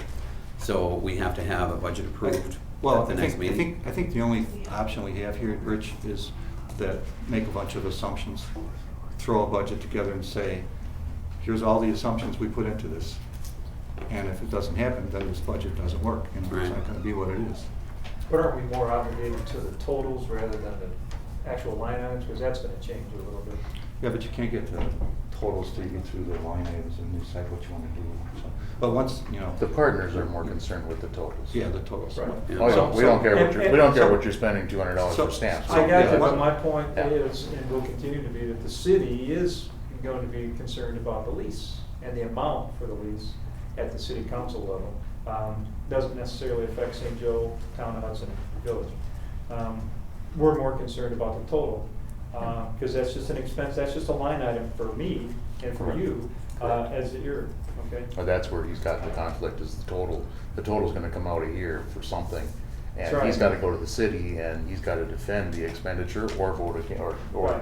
not, And I can or see not where support. you support might or not advocate for lowering the lease if that's what it takes here, Let's move and on. going Yeah, and I voting agree. against that at the city council. All right, we're gonna move on. Let's go. We're gonna move on. Can you get us a copy of that, get it over to Linda or whatever, and then just shoot it out to us, Linda, when you get a chance? We don't need it right now. Rich, last thing on, under Finance Committee, as long as you're up, anything on this? It's the Finance Committee charter. Oh, I don't have a copy of that with me, but we made some changes to the charter which were very minimal. It's in the packet. Did they give you a copy of it? It was sent out, I think. It was memo changes, they are marked out. Yeah. If you're happy with those changes. On item 1, it says, at the end of the sentence, presented to the board at its July regular meeting. They took out July regular meeting. Doesn't necessarily have to be at the July regular meeting. Item number 6, we took out the term as appropriate, all monthly expenses. So just as appropriate didn't seem to mean anything. And it just sat there, It's monthly In light of expenses. state law, it doesn't mean anything. Yeah, it's monthly expenses, so I have it as appropriate there, so that was taken out. And those are really the only 2 changes. It's kind of housekeeping mainly. Like to move those? Yeah. Pardon? Do we need to vote on this, right? Yeah. So we'd like to move those changes? Yeah. We'd like to remove those 2. You're making the motion? I'll make a motion to remove those 2. And second? I'll second. Okay, it's been moved and seconded for the changes to the Finance Committee charter. Any discussion? Yeah, I have a couple questions regarding membership. I'm not sure 5, but we only have 1 member of the board and the rest citizens. So 2, regarding that is, now that you're president, I guess that appointment is up to you? At least 1 member of the board. So when does the appointments now take place? Because it sounds like with the charge given to Rich just a couple minutes ago, that now you're in a situation that you actually could appoint a new board. Right. A new Committee. committee, Yeah. right. And I was gonna ask that question about all these things anyway, but this will probably be a midnight appointment process and everybody wake up and find out how it went. Perfect. Dan's not here. Yeah, exactly. Perfect. So what's your question then, Marion? My question is, before I vote on this, one is, when is the change going to take place? Since it's not specifically listed, that's number 1. Number 2 is, we have a big duty in front of the Finance Committee. I was asking about 1 member of the board, but it does say at least 1. So I Right. guess I wanted to point that out to you as that goes. I would need to talk with people from the committee. Frankly, I'm not even sure who all sits on the committee. And maybe at some point in time we revisit the number if we think it's appropriate to have more members of the board on there. How many members are on there currently? Just me as Just a you? member of the board, yeah. And then don't we run into? Barb on it? Was it Barb on it? Oh, Barb, I'm sorry. Okay. Yeah, Barb. And do we not 2. also have an issue potentially then with too many board members, right? Yeah, there is an issue with too many at some point, correct? Yeah. Okay, so But I obviously haven't had any time to give this any consideration. I get it. Well, since we're approving this, though, I wanted to see when it might be coming as part of a discussion about the membership. I guess I know that committees in general, committee membership has been an issue here, and so I'll sit down with as many people as want to have a conversation with me on this and come up with some suggestions on what to do. As far as Finance Committee, I think it's important that we get that taken care of right away. I'll tell you this, I'll take a serious look at the steering committee, and because I'm not so sure that we need that, but I'll listen to what people have to say about that. Other committees, I think, I absolutely intend to. I think we need a Finance Committee. I think that we need the Personnel Committee.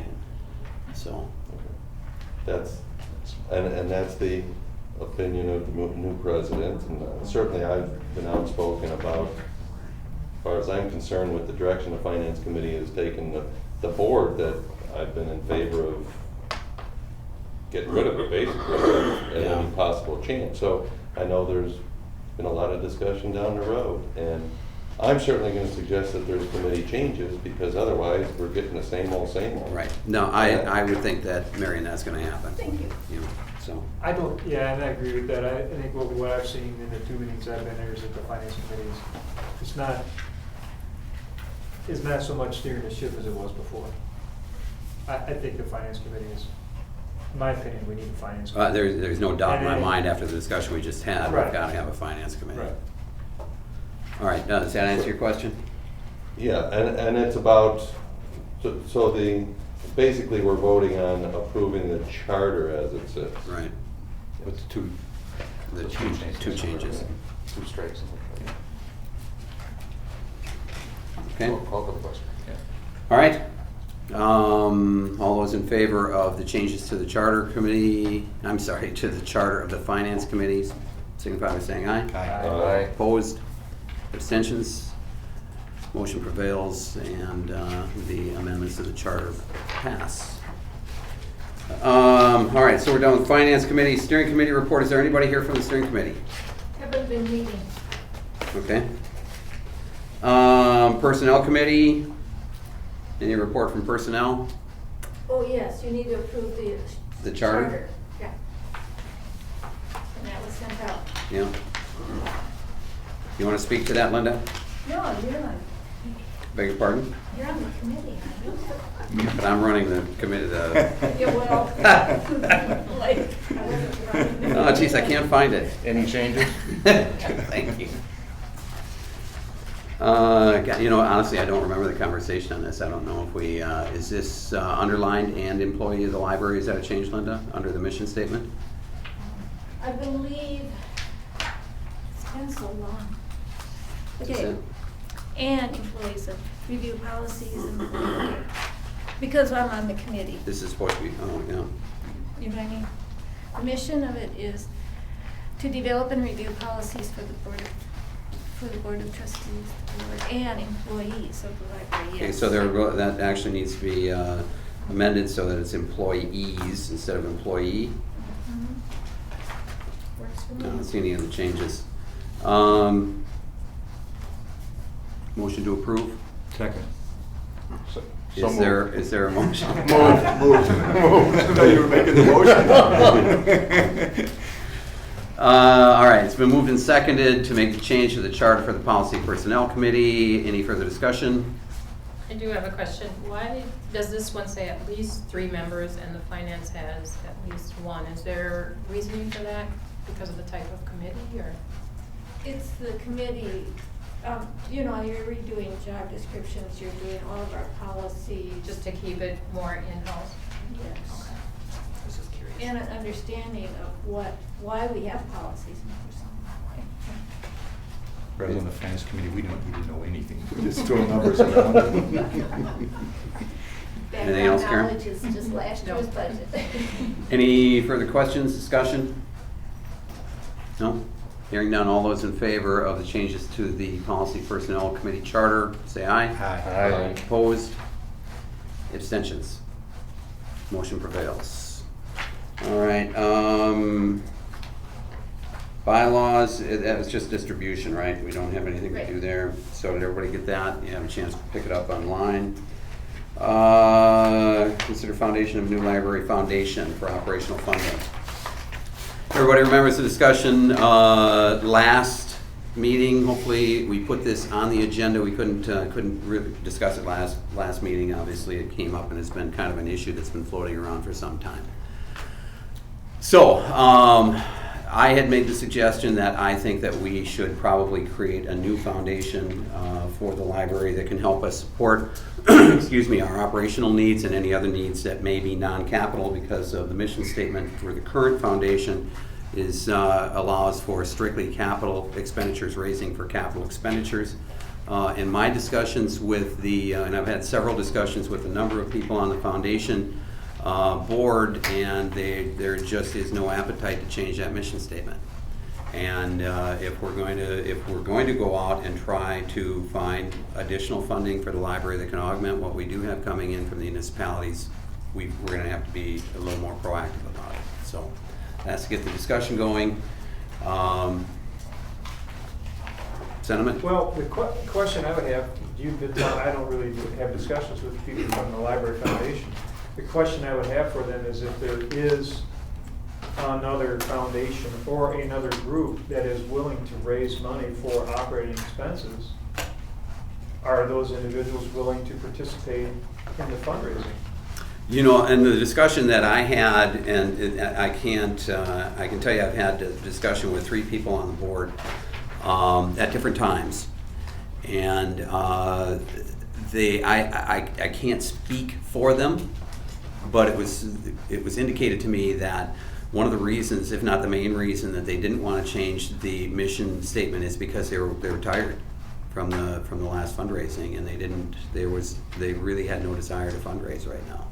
So like I said, I cannot. I haven't seen any fundraising from the Library Foundation. What fundraising? Well, they told me it must have had to do with the initial purchase of the building. Was there any? No, was there any drive? they were considering fundraising for the purchase for the Carmichael property. The $5 million they were going to have to come up with out of the $10 million. Okay. For the, I don't think there's been any fundraising taking place. I they've think done nothing. It would be nice if that, because I think there's no, it's also no secret there are a number of people who pushed for the move to this facility, and it would be nice to see them participate in the Well, let's and here's another. Let's presume that they won't. Okay, let's start with that and just say they it's not likely that they will. I mean, does that have? Well, I think that's too bad. But I have heard that the Hudson Foundation, which is a larger philanthropic organization, has had some discussion about possibly entertaining raising funds for the library. Okay, and is that the one that funds the scholarships for the? I believe so. For the teachers? Okay. Yeah. I'm not familiar with the people that are. There has been discussion. I believe it was at a subcommittee of that organization. I think, and don't quote me on this, but I think there's like 25 people on that foundation. And there was a subcommittee of maybe 9 that met and discussed how they could. They were discussing a project, something to get involved in, and it came up that discussion about raising funds for the library. I think it would be good for, I guess it would be the president, but I'm not sure who, of the joint library to possibly, or and I'd be willing to go in front of the Hudson Foundation, sure, and see if and say that if is there any interest in doing that, because I think the sad thing about the people that basically bailed on the fundraising is that I think there is money out there in the Phipps Foundation and Anderson Foundation. I think there is money there, right, that can be had, and really when you look at it,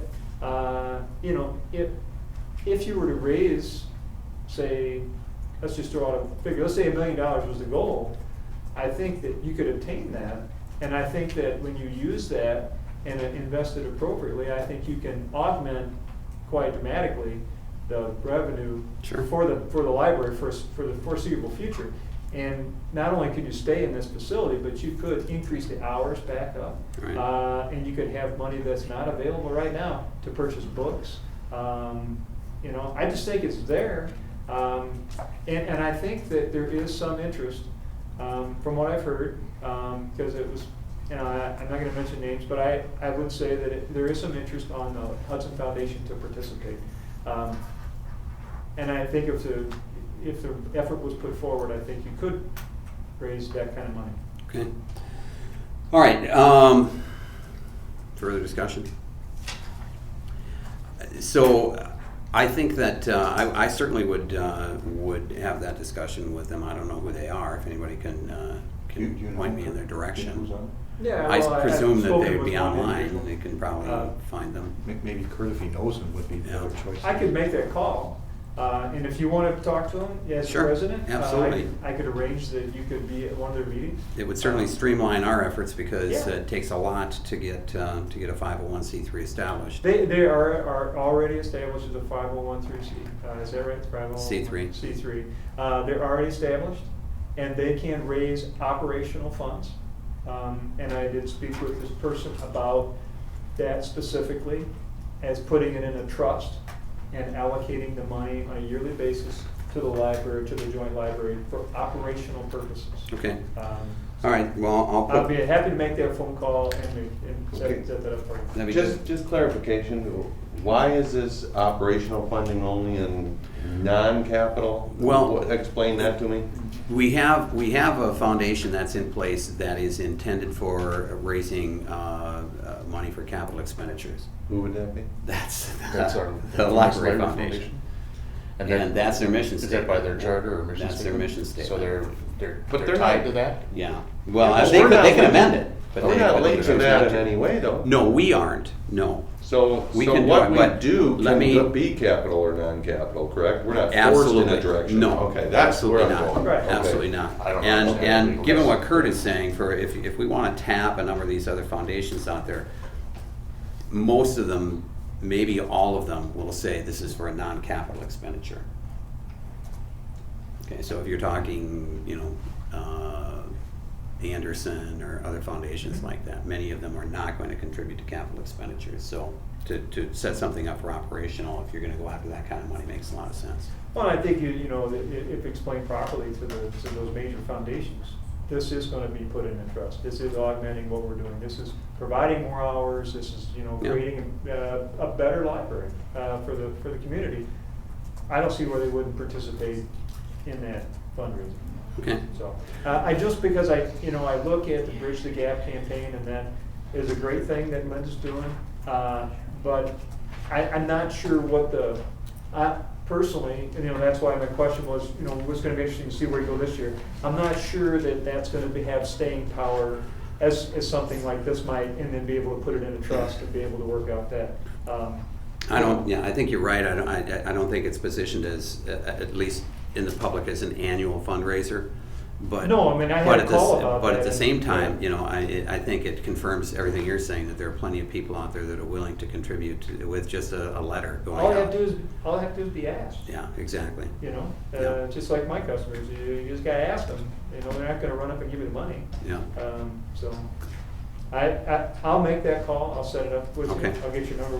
Good. I gotta have it. We'll set it up with you, and you can go talk to them. I think that'd be a positive step in the right direction. All right, well, we'll just lay this item over then until we have that conversation with them, and we'll report back.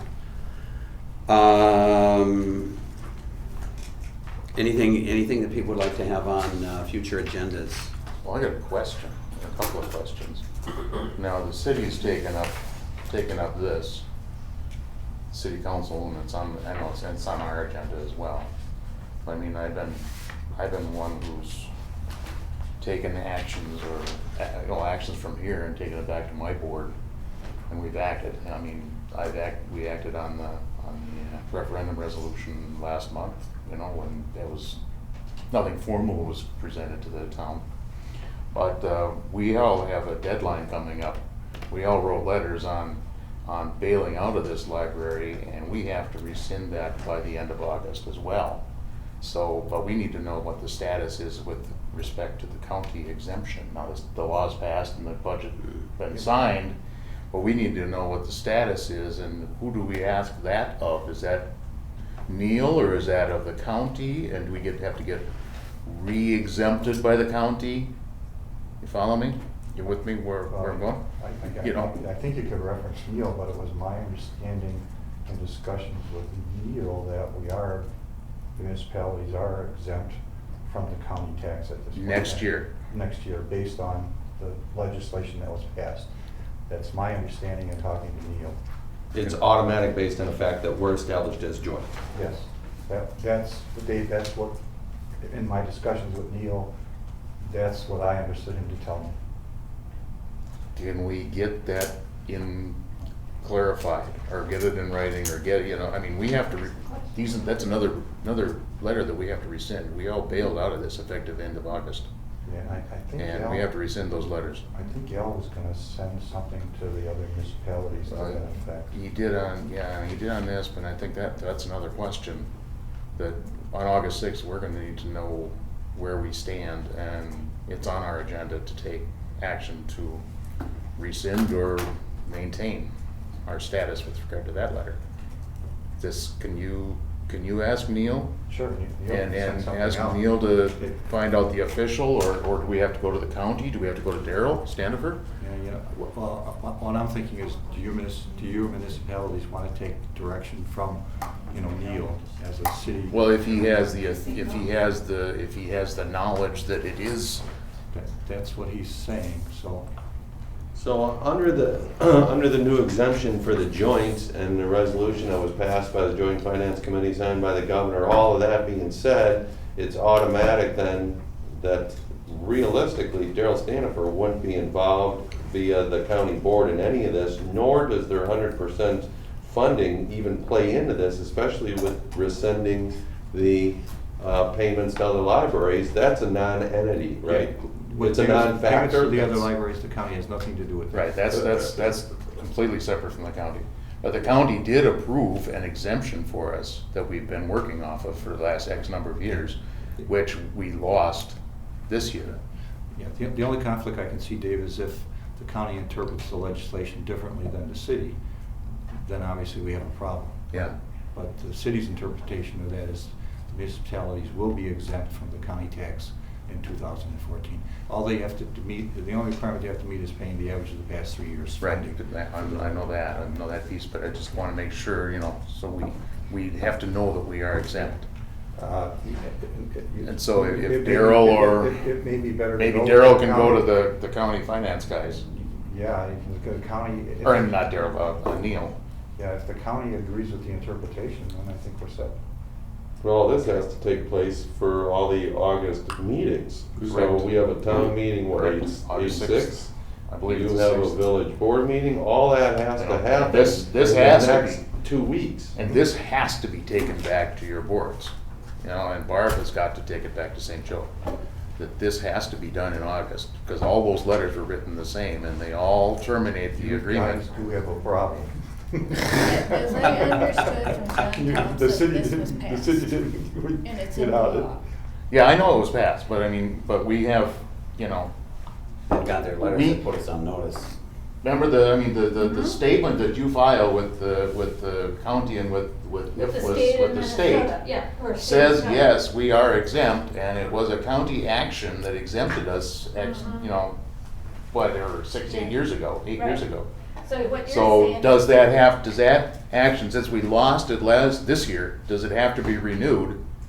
And if so, it's gotta be renewed, and we need to know that so we can rescind our letters, blah, blah, blah. So Okay? you need to Let's get the really ducks in talk- order, so. You need to really. Long story, Karen, I apologize, you I following didn't this? realize you guys we're The- gonna go out of the joint. The partners, the end of last year, before a December deadline that we had that's in the joint library agreement, the partners all wrote letters to the city saying that we're bailing out of the joint library because we are getting double taxation. We lost our exemption from the county, we got taxed the partners got taxed locally, and they also got taxed from the county, and none of that money came Yeah. here except for I 50 just grand, realized you guys 50 were grand out of leaving. $500,000. So we need to know that we have the exemption back, it's in place, and then we will rescind the letters that we are bailing out of the library. So what's gonna happen here, who's gonna do what, and notify who? Well, that's kind of what I'm asking is I'm not sure exactly which direction we should go, if I should have our town clerk inquire of Should the we just have county. one person do that though, and notify the? Well, and I'm bringing the question here. I think just to be safe, Dave, your county clerk should probably inquire with the county. I know. But that would be my opinion. Yeah. That would be the safest. I think And every- that's- Clerk should take it back to him, and his we all clerk have to do it. should contact. We the all county. four have to do it. I think the municipality should do that rather than trying to take the. So what we're interpretation. trying to understand is if that exemption is back in place. Yeah. Correct. And then we also need to make sure in our own municipalities that we have something on the agenda in August to rescind that letter. Correct. I'm- Bingo, So and that Barb- agenda is gonna be written in the next week. So, but who's gonna notify Barb?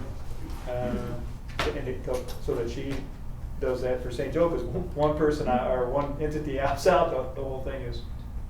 I'll have Vicky I'll talk talk to to her. Barb. Yeah, all right, you talk.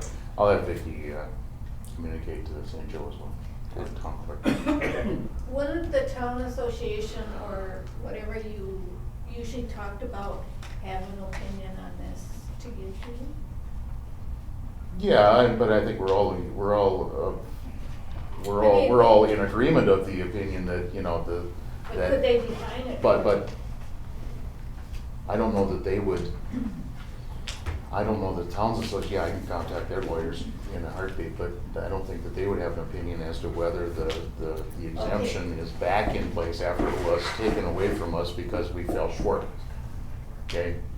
Yeah, that's pretty, what that says is pretty black and white, but we have the circumstance that you know, that resulted in that, thanks to Dean and Sheila. We have the circumstance where we lost the exemption, and we want to make sure that it's back, so that our residents don't get the double whammy again. I mean, all four of our three, the other three partners got double whammy for the taxes. So, all right, I'll ask Vicki to call Barb. check. All right. And ask her to, and she can ask Neil as well. I just want to throw that on the table so everybody Well, knows. that But you gotta take that back to North Hudson and the Yeah. city, and those letters have to be rescinded by the end of August. There was a drop dead date on those. And Okay, anything else? Thank you, Dave. Anything else? Thanks, Dave. Thank you. Yeah. Any other agenda items that you'd like to see in the future? Linda? The you- 2014 budget we have to have. Right. Maybe your foundation. Anything else? Yeah, I would leave the foundation on there because it'll be a carryover from the discussion. Hopefully we'll have a chance to talk with the Hudson Foundation before the next meeting. We will. Okay, anything else? move we adjourn. All right, it's been moved and seconded, we adjourn. All those in favor say aye. Just 1 second, 1 second. Can I get my consent? Mary's here. Kurt, Hey. Go on, what? I just have a question. Uh-oh.